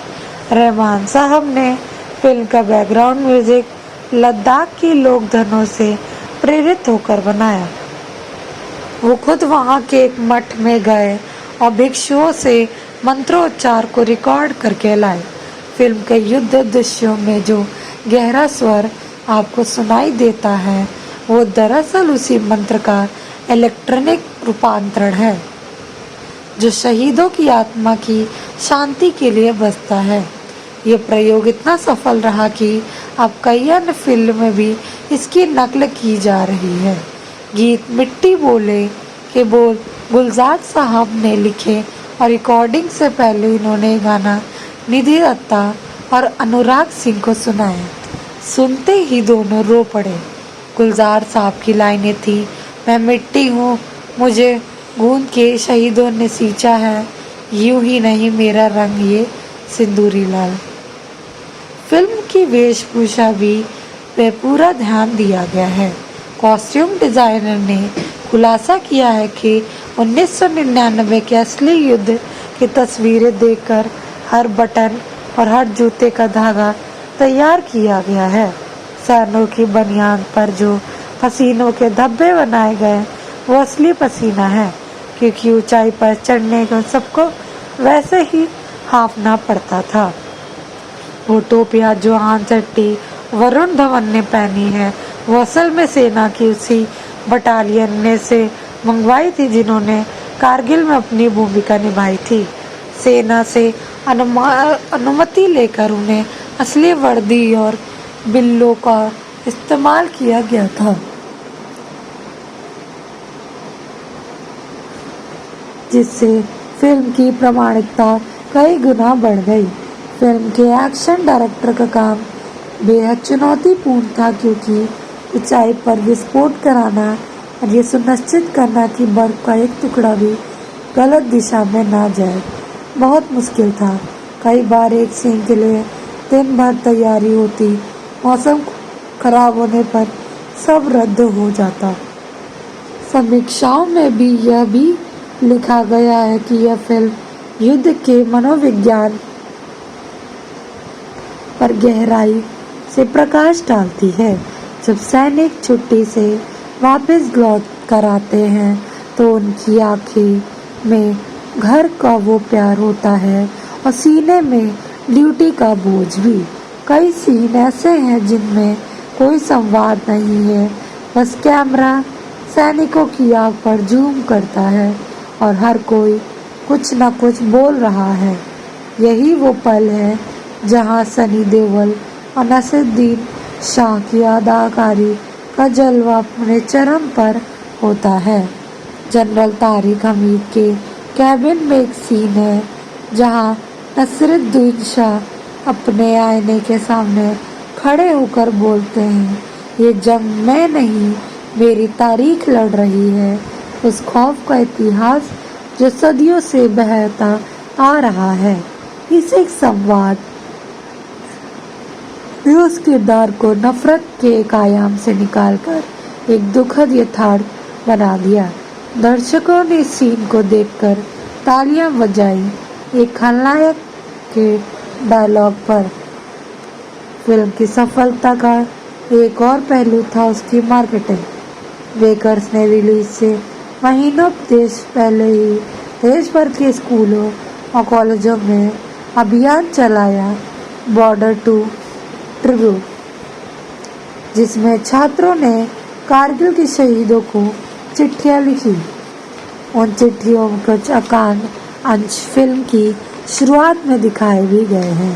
ये पहल इतनी इमोशनल थी कि देखने वालों की आंखें फिल्म शुरू होने से पहले ही नम हो जाती है। सोशल मीडिया पर तो एक वीडियो जारी किया जाता है जिसमें देर रात बर्फ में ड्यूटी दे रहे असली सैनिकों ने फिल्म के डायलॉग बोले। वो वीडियो मिनटों में करोड़ों व्यूज पार कर गई। सिनेमा घरों में जब फिल्म शुरुआत होती है तो स्क्रीन पर एक स्लाइड आती है। ये फिल्म उन सभी अज्ञात नायकों को समर्पित है जिनके नाम न को तो किताब में है न अखबारों में है, लेकिन जिनके खून से लिखी सरहदें आज भी हमें सुरक्षित रखती है। इसके बाद पूरा हॉल खड़ा होकर राष्ट्रगान गाता है। इस अनुभव ने बॉर्डर 2 को सिर्फ एक फिल्म नहीं, एक राष्ट्रीय आयोजन में बदल दिया है। आज जब हम इस कहानी को याद करते हैं तो ये साफ हो जाता है कि सिनेमा का एक मकसद होता है, एक जिम्मेदारी होती है, और बॉर्डर 2 ने वो जिम्मेदारी पूरी की है। इसने नफरत नहीं फैलाई बल्कि जाबाजी और त्याग की भावना का विस्तार किया। इसने ये बताया कि जब हम यहाँ पॉपकॉर्न खाते हुए फिल्म देखते हैं तब कोई बिना खाए पिए बर्फ में दबा हुआ हमारी नींद की रखवाली कर रहा होता है। ये फिल्म सिर्फ एक मनोरंजन का साधन ही नहीं, ये उन जवानों को दिया गया गहरा सलाम है जो हर रोज मरते हैं ताकि हम हर रोज जी सके। तो दोस्तों, आज ये कहानी, और हाँ, अभी तो बहुत कुछ बाकी है। अब हम इस फिल्म के जुड़ी कुछ ऐसे छिपी हुई बातों की पोल खोलने वाले हैं जो इंटरनेट पर बहुत कम जगह मिलेगी। ये वो राज है जो आम दर्शकों की नज़रों से बिल्कुल रहते हैं। सबसे पहला और सबसे विस्फोटक खुलासा कि फिल्म के ऊपर जो भव्यता और विशाल समुद्री युद्ध का नक्शा आपको पर्दे पर नजर आया है, वो दरअसल एक साधारण से स्विमिंग पूल में फिल्माया गया है। जी हाँ, चौंकिए मत। आहान शेट्टी के नेवी ऑफिसर वाले जिस सीन ने आपको सीट से बांधे रखा, जहाँ वो एक युद्धपोत के मलबे पर खड़े होकर दुश्मन से लोहा लड़ लेते हैं, उसकी असलियत कुछ और ही है।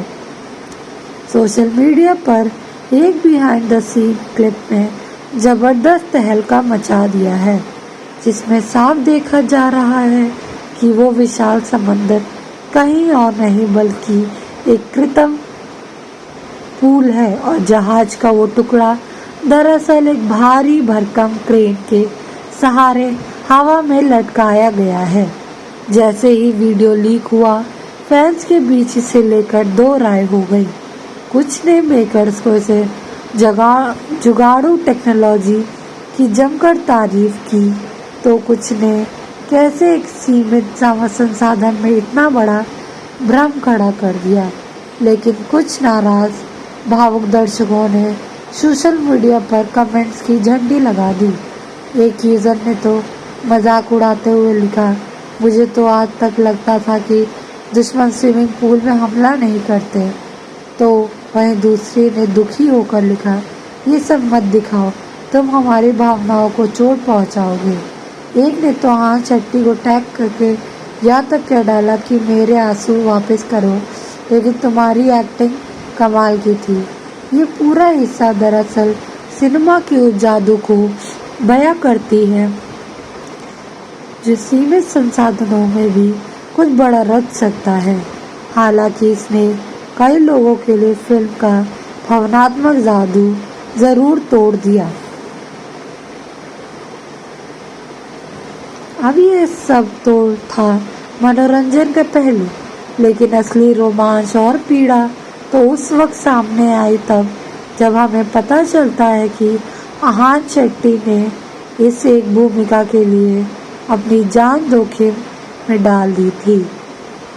ये जानकारी बहुत कम लोगों को पता है कि फिल्म के लिए उनका शेड्यूल किसी स्पेशल फोर्स की ट्रेनिंग से कम नहीं था।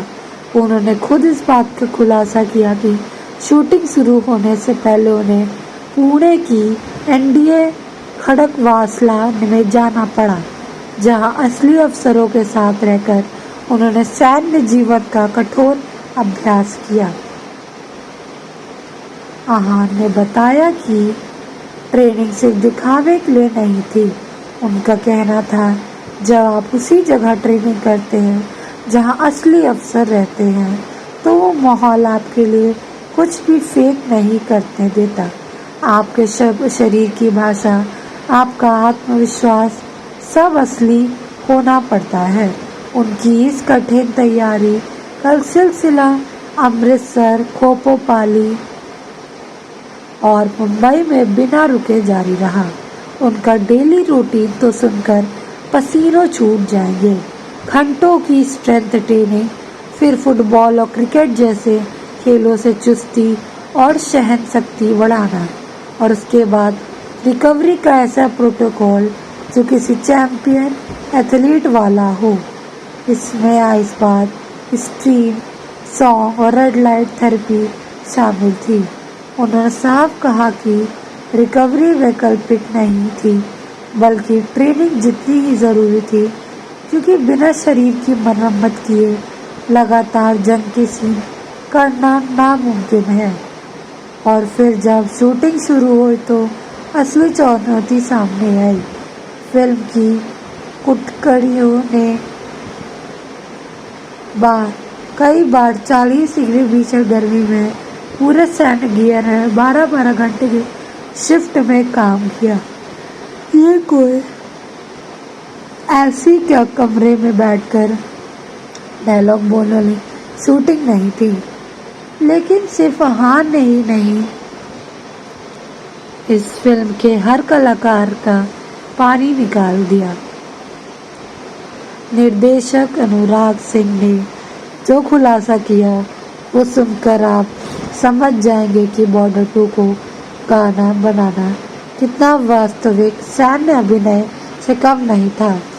उन्होंने बताया कि फिल्म का स्केल इतना भव्य था कि किसी एक सीन के लिए औसतन 300 से 400 लोग हमेशा सेट पर तैनात रहते थे।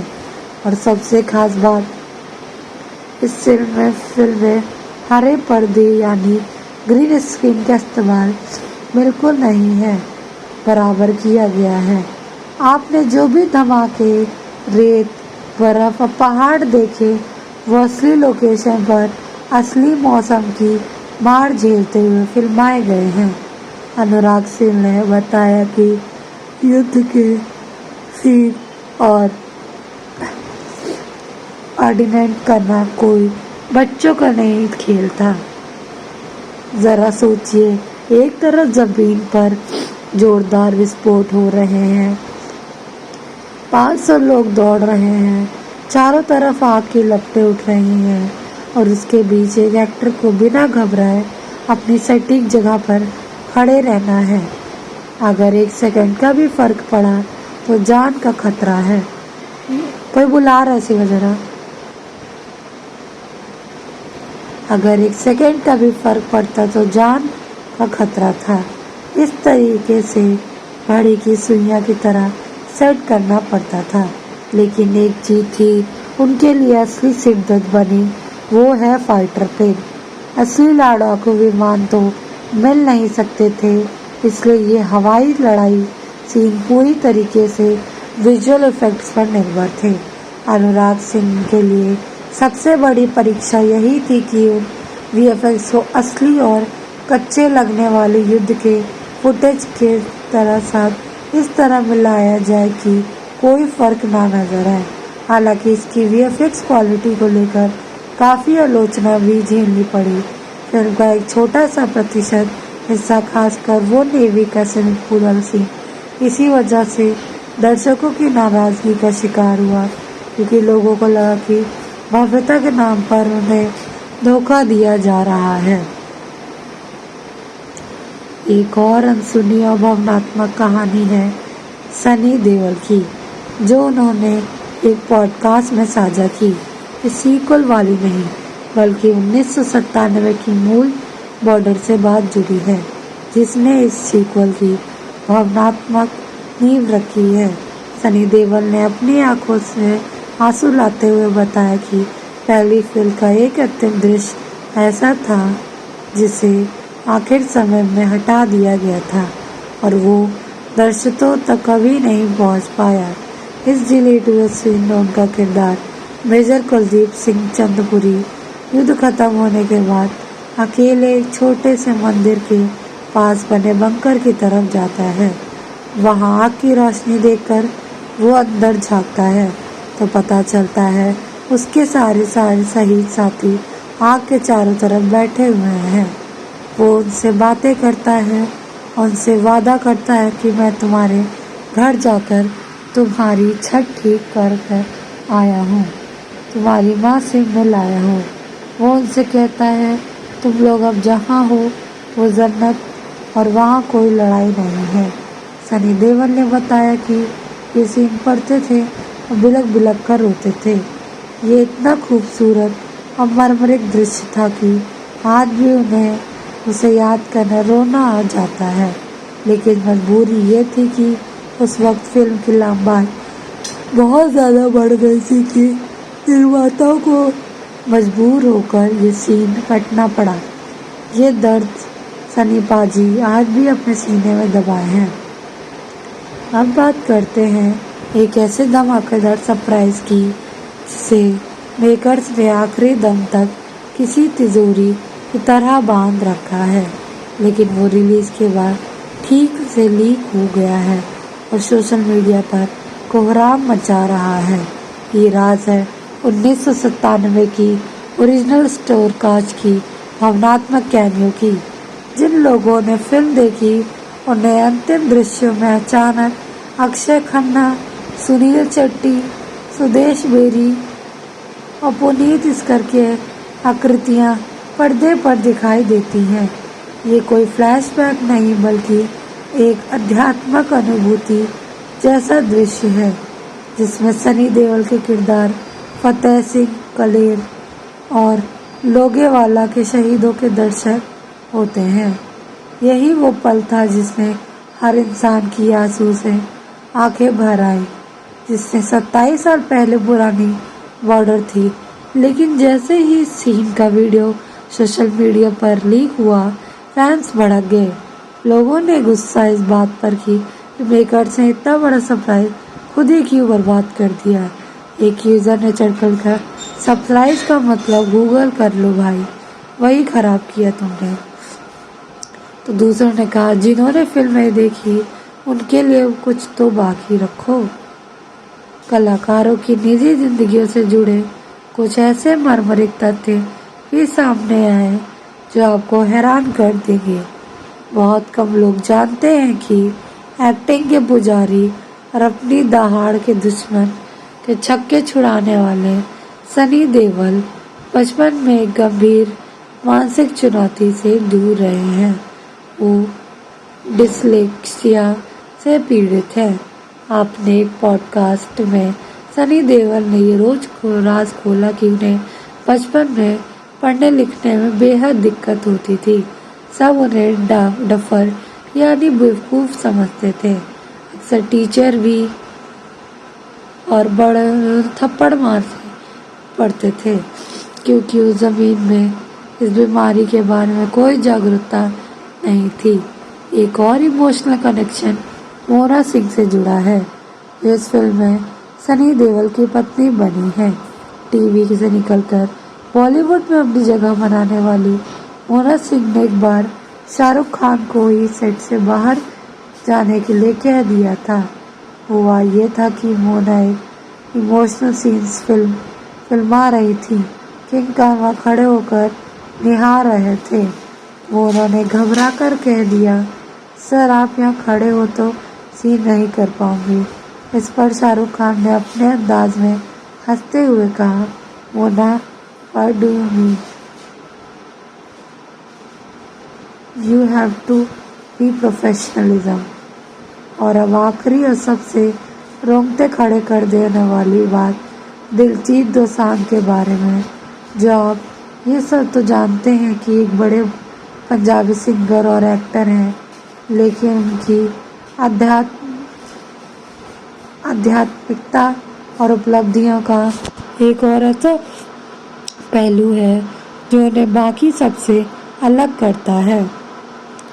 दिलजीत ने अपने करियर की शुरुआत किसी बड़े स्टेज और रियलिटी शो से नहीं बल्कि स्कूल के दिनों स्थानीय गुरुद्वारा बैठकर ईश्वर का गुणगान करते थे। आज उसी की मूर्त दिल्ली के मैडम तो साउथ में लाखों लोगों के लिए प्रेरणा बनकर खड़ी है। ये सफ़र किसी कहानी से कम नहीं है। ज़रूर पिछली बातों से हटकर कुछ और अनदेखे पहलुओं पर नज़र डालते हैं। अब भी इस फिल्म की गहराइयों में बहुत कुछ ऐसा है जो अनकहा है और आज हम उन्हीं पहलुओं की बारीकी से समझेंगे। सबसे पहले एक बहुत बड़ी गलतफहमी का पर्दाफाश करते हैं। अक्सर ये कहा जाता है कि शायद आपने भी सुना होगा कि बॉर्डर 2 कारगिल युद्ध के पर आधारित है, जबकि सच्चाई यह है फिल्म का कैनवास उसमें कहीं ज़्यादा बड़ा और व्यापक है। कारगिल की लड़ाई 1999 में हुई, मगर यह फिल्म हमें ले जाती है 1971 में। ये भारत पाकिस्तान के युद्ध के उन अनछुए अध्यायों की है जिन पर पहले भी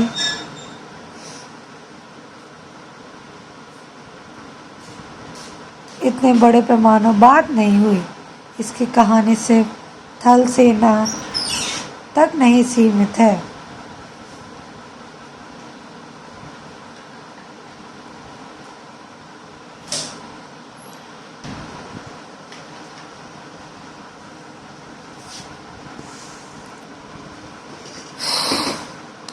बल्कि ये वायुसेना और नौसेना की अभूतपूर्व बहादुरी को भी सामने लाती है। फिल्म में आपको ऑपरेशन चंगेज़ खान जैसे बड़े सैन्य अभिनायकों की झलक मिलती है। बसंतर का भीषण टैंक युद्ध देखने को मिलता है।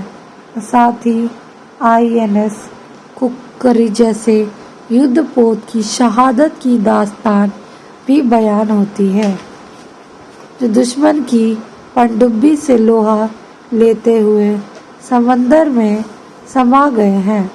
तो ये फिल्म सिर्फ एक लड़ाई नहीं, बल्कि पूरे से 1971 से युद्ध का एक व्यग्रम दृश्य है।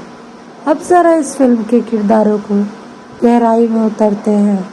अक्सर हम सितारों को पर्दे पर देखते हैं, तालियां बजा देते हैं, लेकिन वो किरदार के पीछे जो असली हीरो है, उनकी कहानियाँ और भी रोंगटे खड़े कर देती हैं। मसलन वरुण सिंह ने जिस जवान अफसर का किरदार निभाया है, वो कोई काल्पनिक अफसर का किरदार नहीं है, बल्कि एक परमवीर चक्र विजेता मेजर होशियार सिंह दरिया है। 1971 की जंग में बसंतर नदी के पास शकरगढ़ इलाके में एक भीषण लड़ाई के दौरान जो बुरी तरह घायल होने के बाद भी दुश्मनों की गोलाबारी के बीच अपने जवानों को हौसला बढ़ाते रहे और दुश्मनों के कई हमलों को नाकाम किया। ये एक ऐसी बहादुरी की मिसाल है जिसे इतिहास में इससे पहले शायद ही कभी पर्दे पर उतारा गया है। ठीक उसी तरह दिलजीत दोसांझ का किरदार भी किसी स्क्रिप्ट राइटर की कल्पना नहीं, बल्कि एक भारतीय वायुसेना के एक और परमवीर चक्र विजेता फ्लाइंग ऑफिसर निर्मलजीत सिंह सेखों की सच्ची घटना है। श्रीनगर एयरबेस पर तैनात सेखों ने अकेले अपने नाथ एयरक्राफ्ट से दुश्मनों के 6 जेट विमान का सामना किया था। उनकी वीरता ने पाकिस्तानी वायुसेना के हौसले पस्त कर दिए थे। इसके अलावा अहान शेट्टी का किरदार भी नौसेना के एक असली hero lieutenant commander MS Rawat का आधारित है, जिन्होंने समुद्र में अपनी सूझबूझ और साहस का परिचय दिया है। ये फिल्म सिर्फ सितारों की नहीं, बल्कि उन गुमनाम नायकों की सच्ची गाथा है जिन्होंने हमारे लिए अपना सब कुछ न्यौछावर कर दिया है। किरदारों की इस गहराई को और आगे बढ़ाते हैं उन मंजरों तक जहां ये सब फिल्माया गया है। आप ये जानकर हैरान हो जाएंगे कि बॉर्डर 2 की शूटिंग सिर्फ 1-2 दिन नहीं बल्कि पूरे देश के कोने कोने में हुई है। मेकर्स ने इसके वास्तविकता का तड़का लगाने के लिए स्टूडियो के आरामदेह फर्श से निकलकर असली सैन्य छावनी नियो और दुर्गम इलाकों में पहुंचाया। फिल्म की पहली तालीम और अनुशासन के दृश्य उत्तर प्रदेश के झांसी छावनी में फिल्माए गए हैं और अपनी सैन्य विरासत के जब पूरी टीम पुणे स्थित राष्ट्रीय रक्षा अकादमी यानी एनडीए पहुंची,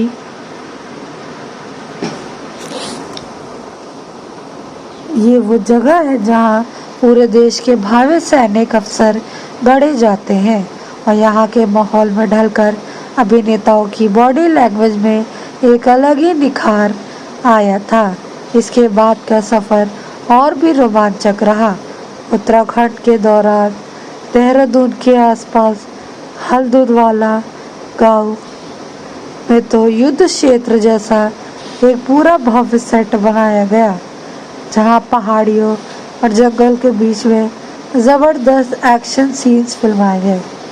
फिर कहानी का रुख पंजाब के अमृतसर के ग्रामीण इलाकों की ओर मुड़ता है जहां कैंप लाइफ और जवानों के अपने घर परिवार से जुड़ो और भी करीब से दिखाया जाता है।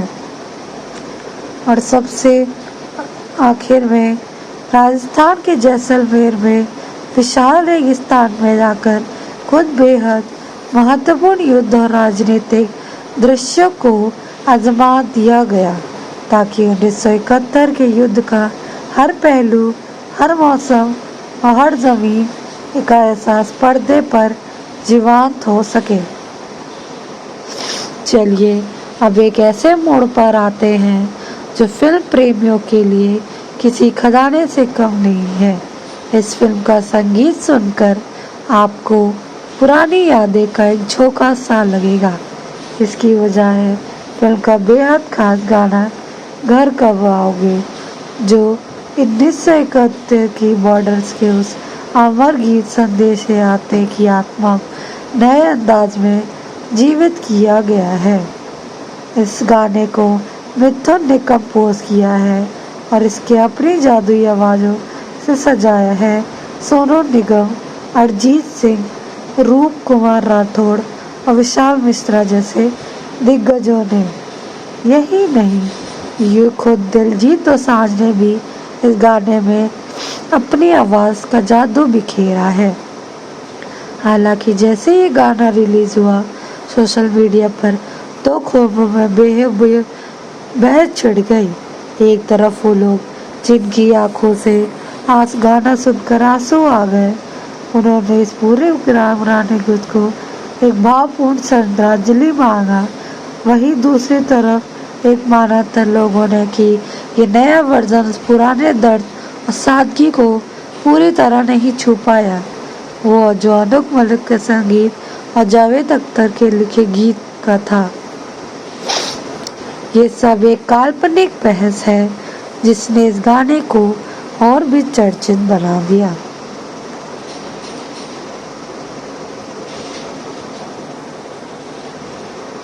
अब बात करते हैं फिल्म से जुड़े कुछ विवादों और दिलचस्प घटनाओं की जिन्होंने इसके रिलीज होने से पहले ही खूब सुर्खियां बटोरी।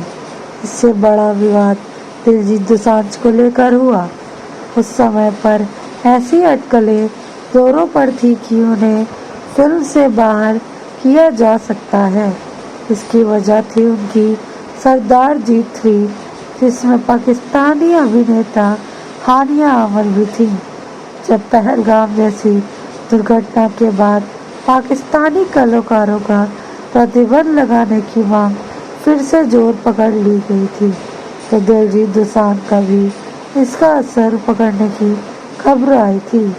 हालांकि बाद में साफ हो गया था फिल्म एक अभिन्न और मजबूत हिस्सा बने रहेंगे। एक और दिलचस्प किस्सा फिल्म के आइकॉनिक डायलॉग से जुड़ा है जो सभी के दिलों में गूंजता है। जब सनी देओल दहाड़ते हुए कहते आवाज कहाँ तक जानी चाहिए तो जवाब आता है लाहौर तक। ये संवाद किसी लेखक की कलम से नहीं बल्कि एक सच्ची घटना से पैदा हुआ है।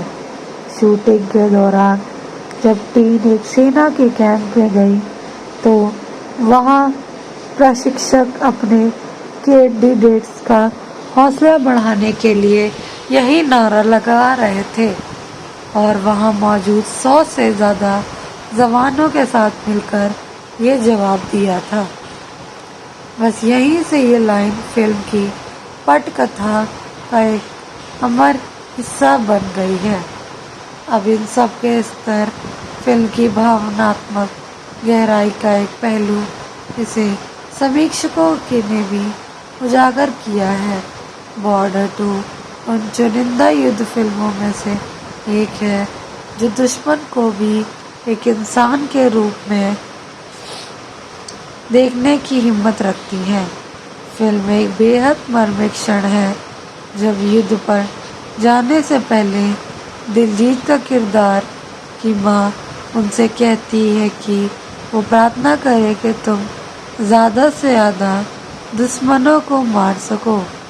इस पर बेटा अपनी माँ से पूछता है कि वो क्या चाहती है, तब माँ बड़े प्यार से समझाती है सरहद के उस पार से आने वाले सैनिक भी किसी माँ के बेटे हैं। उन्हीं माँओं ने भी उन्हें अपनी दुआओं के साथ जंग पर भेजा है। ये एक ऐसा पल था जो फिल्म को महज एक जिकोस्टिक वॉर फिल्म ऊपर उठाकर मानवीय संवेदनाओं की एक सशक्त कहानी बना देता है। यही वो चीज़ है जो बॉर्डर टी को असली मूल फिल्म से अलग कर कई मायनों में ज़्यादा पारंपरिक परिपक्व बनाती है। तो ये थी गहराइयाँ जो अनकहे किस्से वो अनदेखे पहलू बॉर्डर 2 के। किसी भी भव्य इमारत की तरह इस फिल्म की नींव भी करोड़ों की लागत पर टिकी है। आपको जानकर हैरानी होगी कि बॉर्डर 2 को बनाने में पानी की तरह पैसा बहाया गया है। शुरुआती अनुमानों के मुताबिक इस महायुद्ध गाथा का कुल निर्माण बजट तकरीबन 275 करोड़ रुपए रखा गया। आप सोचिए इतनी बड़ी धनराशि का जब दांव पर लगी तो दबाव कितना होगा। लेकिन इस रकम का एक बहुत बड़ा हिस्सा अकेले इसके कलाकारों की जेब में गया। इस फिल्म के स्टार की कास्ट की फीस सुनकर आपके होश उड़ जाएंगे। सबसे ऊपर है हमारे हिंदुस्तान के असली किंग सनी देओल की। जी हाँ, फिल्म की पूरी जान जो पहचान होंगे नाते उन्होंने अकेले ही तकरीबन 50 करोड़ रुपए की अपनी झोली में डाले, जो रकम फिल्म के कुल बजट का एक बहुत बड़ा हिस्सा थी। ये सब मिलाकर कहता है कि मेकर्स की नज़र में उनकी माँ क्या वैल्यू थी। दूसरे नंबर पर फिल्म की युवा जान वरुण धवन। उन्होंने जंग में मैदान में कदम रखने के लिए जो कीमत वसूली वो अलग अलग रिपोर्ट्स के मुताबिक 8 से 20 करोड़ रुपए के बीच आंकी गई थी। वही हमारे पंजाब के लाल और ग्लोबल स्टार दिलजीत दोसांझ ने भी अपनी मौजूदगी दर्ज कराने के लिए एक मोटी रकम ली थी। उनकी फीस का आंकड़ा 4 से 10 करोड़ रुपए के दायरे में बताया जाता है। हालांकि आहान शेट्टी, मोना सिंह, सोनम बाजवा जैसे सहायक कलाकारों की सैलरी को लेकर अभी तक पूरी तरह पर्दे से नहीं उठाया गया है। लेकिन इतना तय है कि इस बड़े बैनर की फिल्म हिस्सा बनना उन सब के लिए करियर का सबसे बड़ा पत्थर साबित हुआ। अब सबसे रोमांचक सवाल, क्या ये दांव सही साबित हुआ? क्या फिल्म ने अपनी लागत वसूल कर मुनाफा कमाया या फिल्म बुरी तरह पिट गई? इसका जवाब हमें बॉक्स ऑफिस आंकड़ों से पता चलता है।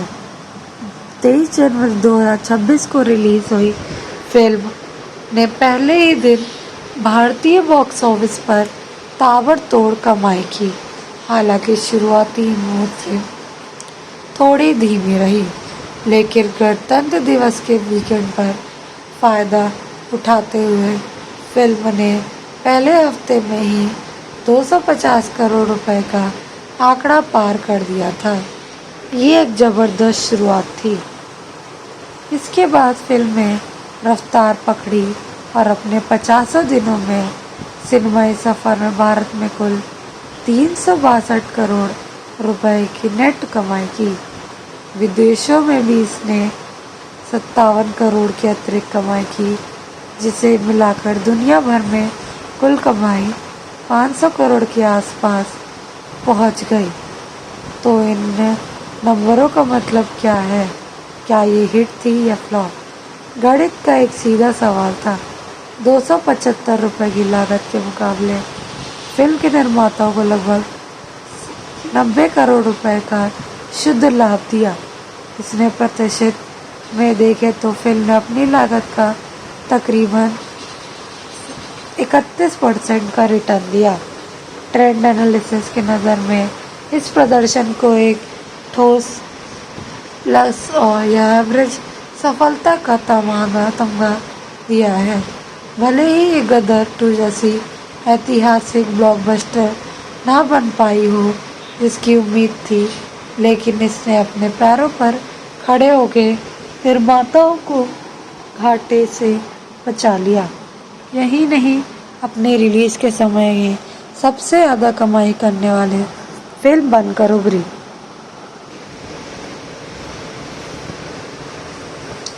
अब बात आती है इस शख्स की जिसने इस पूरे तूफान की कमान संभाली। फिल्म के निर्देशक अनुराग सिंह ने एक इंटरव्यू में खुद इस प्रोजेक्ट से जुड़े कई अनसुने राज खोले। यकीन मानिए, इस फिल्म को बनाने का फैसला उनके लिए भी कोई आसान नहीं था। पहले अनुराग ने बताया कि जब निर्माता भूषण सिंह ने पहली बार उन्हें बॉर्डर जैसी दिग्गज फिल्म का सीक्वल निर्देशित करने का प्रस्ताव दिया तो उनका जवाब ना था। वो इस विरासत का बोझ उठाने से घबरा रहे थे, लेकिन भूषण कुमार ने उन्हें पूरी रचनात्मक स्वतंत्रता और जरूरी आर्थिक सहायता देने का वादा किया।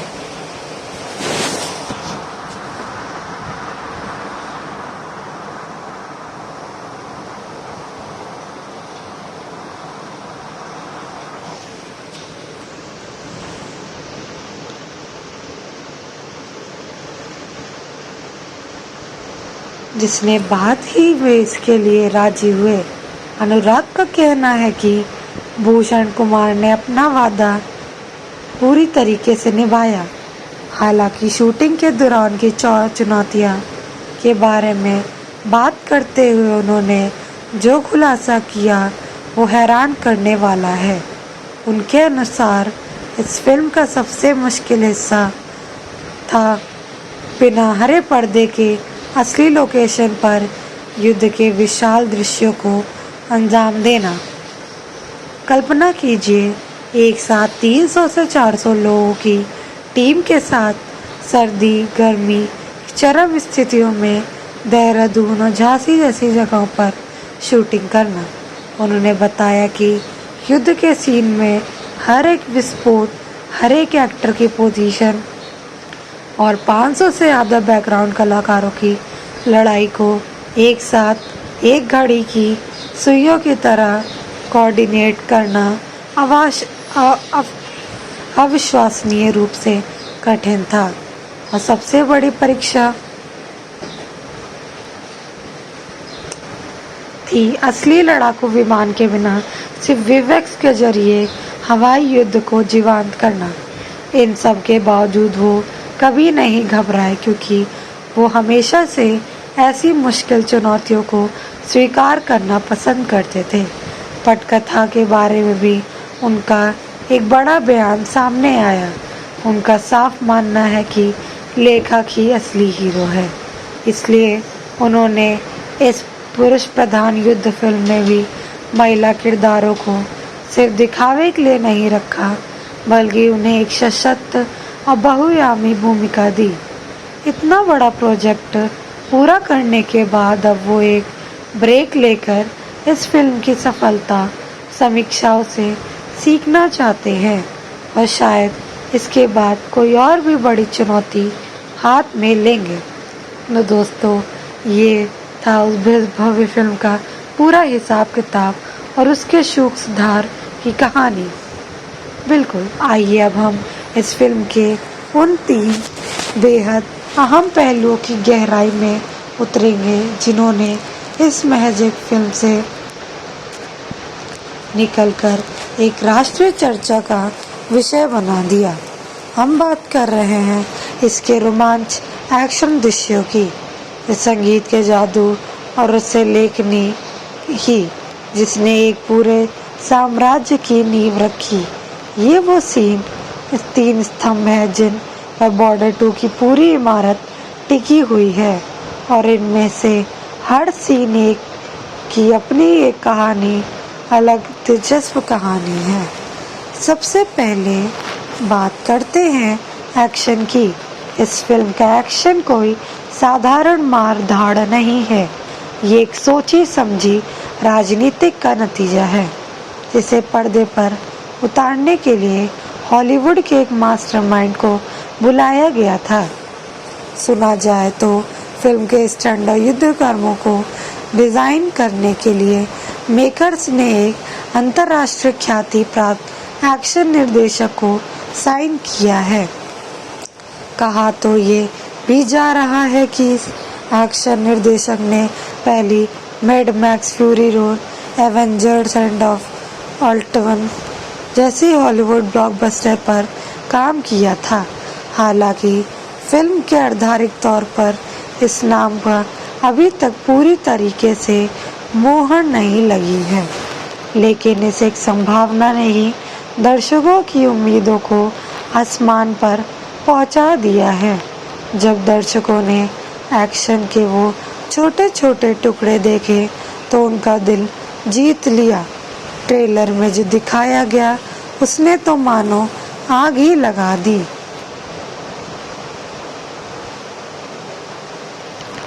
सनी देओल का सिग्नेचर स्टाइल, जिसमें वो दुश्मनों को उखाड़कर हवा में फेंक देते हैं, इस विकल्प में भी और भी भव्य और क्रूर बना दिया गया। वही वरुण धवन ने भी अपने हाथ की सफाई दिखाई।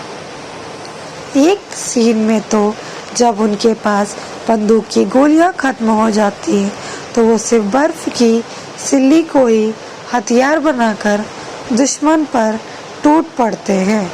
देखकर हर कोई हैरान रह जाता है।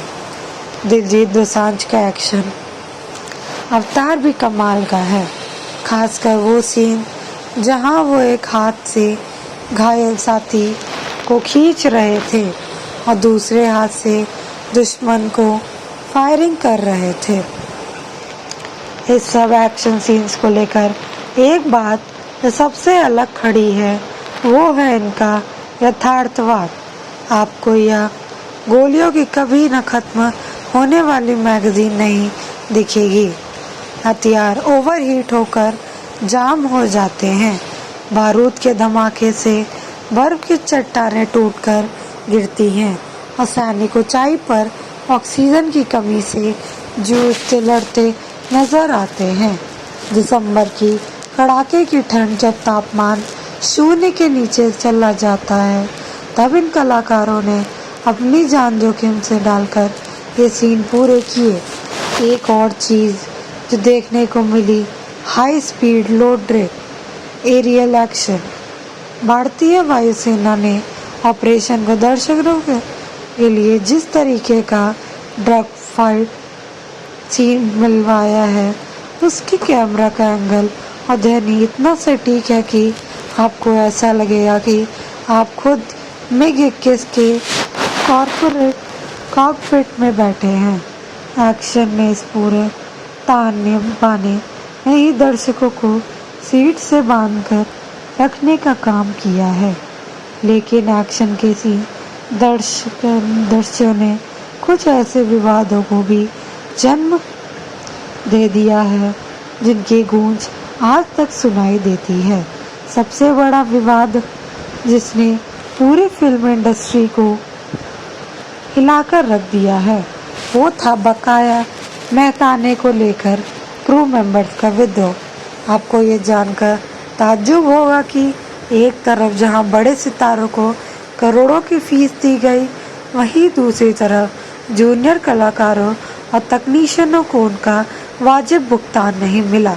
फेडरेशन ऑफ वेस्टर्न इंडिया सिने एक्सप्लाइंस ने इस मामले को जोर शोर से उठाया और आरोप लगाए करीब 50 जूनियर आर्टिस्ट और करीब 12 तकनीशियन का 48 लाख रुपए से भी अधिक का भुगतान रोका जा सकता है।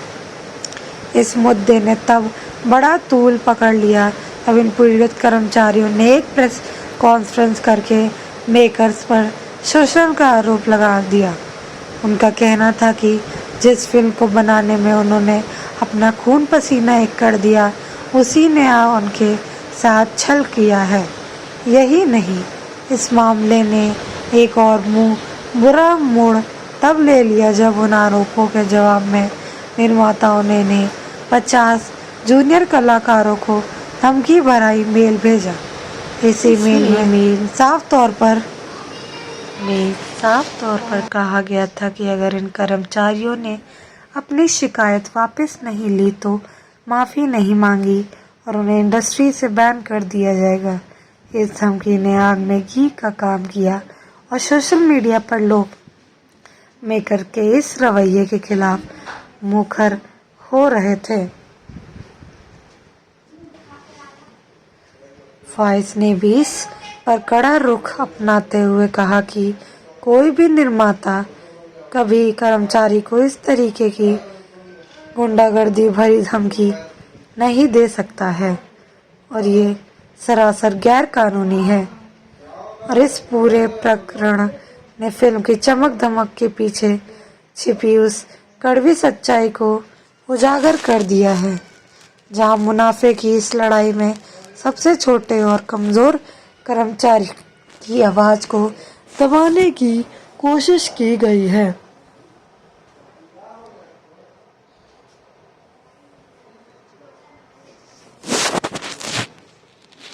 हालांकि बाद में यह मामला किसी समझौते के तहत सुलझ गया, लेकिन इसने इंडस्ट्री के वर्क कल्चर पे एक बड़ा सवालिया निशान ज़रूर छोड़ दिया।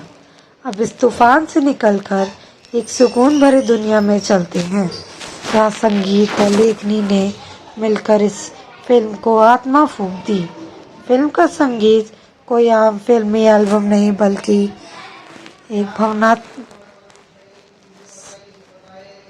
सफ़र है, जिसकी अगुनवाई है कि एक बार फिर से अनु मलिक ने, लेकिन इस बार उन्होंने संगीत और पार्श्व संगीत दोनों की जिम्मेदारी अपने कंधों पर ली है। आपको याद होगा कि 1997 की बॉर्डर 2 का संगीत भी अनु मलिक ने ही दिया है और उसके गाने आज भी देशभक्त की जुबान पर रहते हैं। सीक्वल के लिए भी उनकी वापसी अपने आप में बहुत बड़ी खबर थी, लेकिन जो चीज़ वाकई में दिल जीतती है वो है गानों की बोल, जो लिखे हैं गीतकार समीर ने। समीर साहब ने शब्दों का वो जादू बिखेरा है जो सीधे दिल में उतर जाते हैं। फिल्म का सबसे बड़ा भावुक पहलू है मैं तूने फिर मिलांगी। ये कोई नया गीत नहीं, बल्कि पंजाबी के अमर शायर शिव कुमार बटावाली की एक कालजयी रचना है जिसे अनु मलिक और समीर ने के फिल्म में संदर्भ में डालकर अमृता प्रदान कर दी है। ये गीत एक ऐसी प्रेमिका की पीड़ा को बयान करता है जो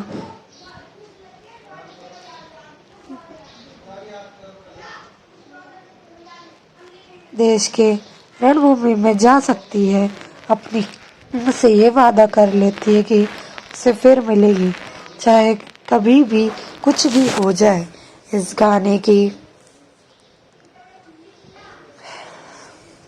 अपनी जादुई आवाज़ दी है अरिजीत सिंह और श्रेया घोषाल ने, और जब ये दो आवाज़ें मिलती हैं तब ऐसा समा इस बनता है कि आंखों में आंसू आते हैं। गाया है सोनू निगम और अरिजीत सिंह, रूप कुमार राठौर, विशाल मिश्रा, कुलदीप दोसांझ ने। ये गाना एक पीढ़ी की आवाज़ है जो अपने पिताओं और दादाओं के बलिदान को कर रही है। और हाँ, एक रोमांटिक गाना है दिल के ताजमहल में, जो वरुण धवन और सैफ पल्लवी पर फिल्माया गया है। एक हल्का फुल्का प्रेम गीत है जो युद्ध की भव्यता को बीच के एक मीठा राहत देता है। कुल मिलाकर फिल्म का संगीत एल्बम एक मास्टरपीस है जो आपको हंसाता है, रुलाता है, सबसे बढ़कर देश के लिए जीना सिखाता है।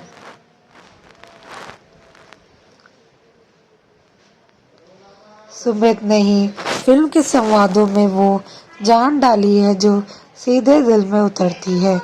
आवाज़ कहाँ तक जानी चाहिए, लाहौर तक जैसे संवाद लिखने के लिए एक अलग ही दृष्टिकोण और देशभक्ति की समझ होनी चाहिए, और वो सुमित के पास है। तीसरे स्तंभ रहे थे निर्देशक अनुराग सिंह, जिन्होंने इन सबको अपने विजन से जोड़कर पर्दे पर उतारा। इन चीज़ों की लेखनी ने मिलकर बॉर्डर 2 को सिर्फ एक युद्ध विराम नहीं बल्कि मानवीय रिश्ते, बलिदान और देश प्रेम का एक महाकाव्य बना दिया। उनकी स्क्रिप्ट की सबसे बड़ी ताकत उनके किरदारों की गहराई है, जहां दुश्मन भी सिर्फ एक खलनायक नहीं बल्कि एक इंसान है जिसकी अपनी मजबूरियां कहानी है। यही चीज़ है कि जो बॉर्डर 2 को बाकी अलग फिल्मों से बनाती है। तो दोस्तों, ये थी वो त्रिवेणी जिसने बॉर्डर 2 की काया को गढ़ा। एक्शन का वो रोमांच जो सीट से बांधे रखता है, वो विवाद जो हमें इंडस्ट्री की सच्चाई से रूबरू कराता है, और वो गीता की वो मिठास जो आंखें नम कर देती है। वो कहाँ लेखनी जो इन सबको एक सूत्र में पिरोती है। ये सब मिलकर ही इस फिल्म को बनाते हैं, और ये फिल्म दर्शकों के लिए बहुत बड़ी प्रेरणादायक अपने और देश प्रेम के भक्ति के लिए एक हिट पिक्चर साबित होती है। तो आपको अगर ये वीडियो अच्छा लगा हो तो आप इसे आखिरी तक ज़रूर देखें, और आपको अगर ये अच्छा लगा हो तो एक लाइक, सब्सक्राइब और डिस्क्रिप्शन में जाके इस वीडियो को हाइप ज़रूर बनाइए प्लीज़।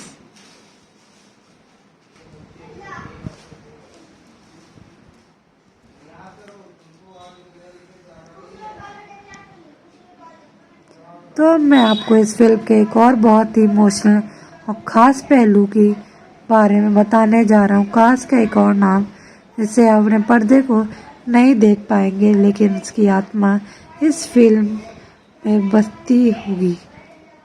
वो नाम है सुनील शेट्टी का। तो अब हम पहुँचते हैं फिल्म के आखिरी पहलुओं पर, जिसमें एक अलग ही दृश्य दिखाया गया है।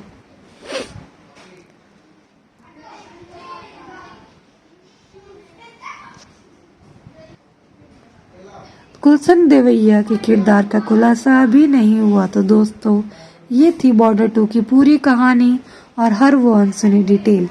23 जनवरी 2026 को ये फिल्म सिर्फ टिकट नहीं बेचेगी बल्कि देशभक्ति का वो जुनून बेचेगी जो हर भारतीयों के रंगों पे दौड़ती है। उम्मीद है वीडियो पसंद आई होगी।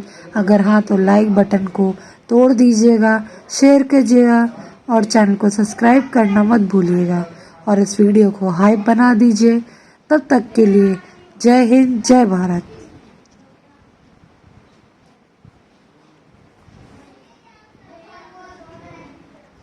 और हाँ, ये बॉर्डर 2 और आपको अगर कोई दूसरी ऐसे ही मूवी फिल्म देखनी है तो आप हमारे चैनल के वीडियो के डिस्क्रिप्शन में ज़रूर कमेंट करें कि आपको कौन सी फिल्म देखनी है। हम वो फिल्म अगली फिल्म में आपके साथ ज़रूर मिलेंगे। किरदार अभी पूरी तरीके से साफ नहीं है, लेकिन उनके जैसे दमदार कलाकार का होना स्तर है और ऊपर ले जाएगा।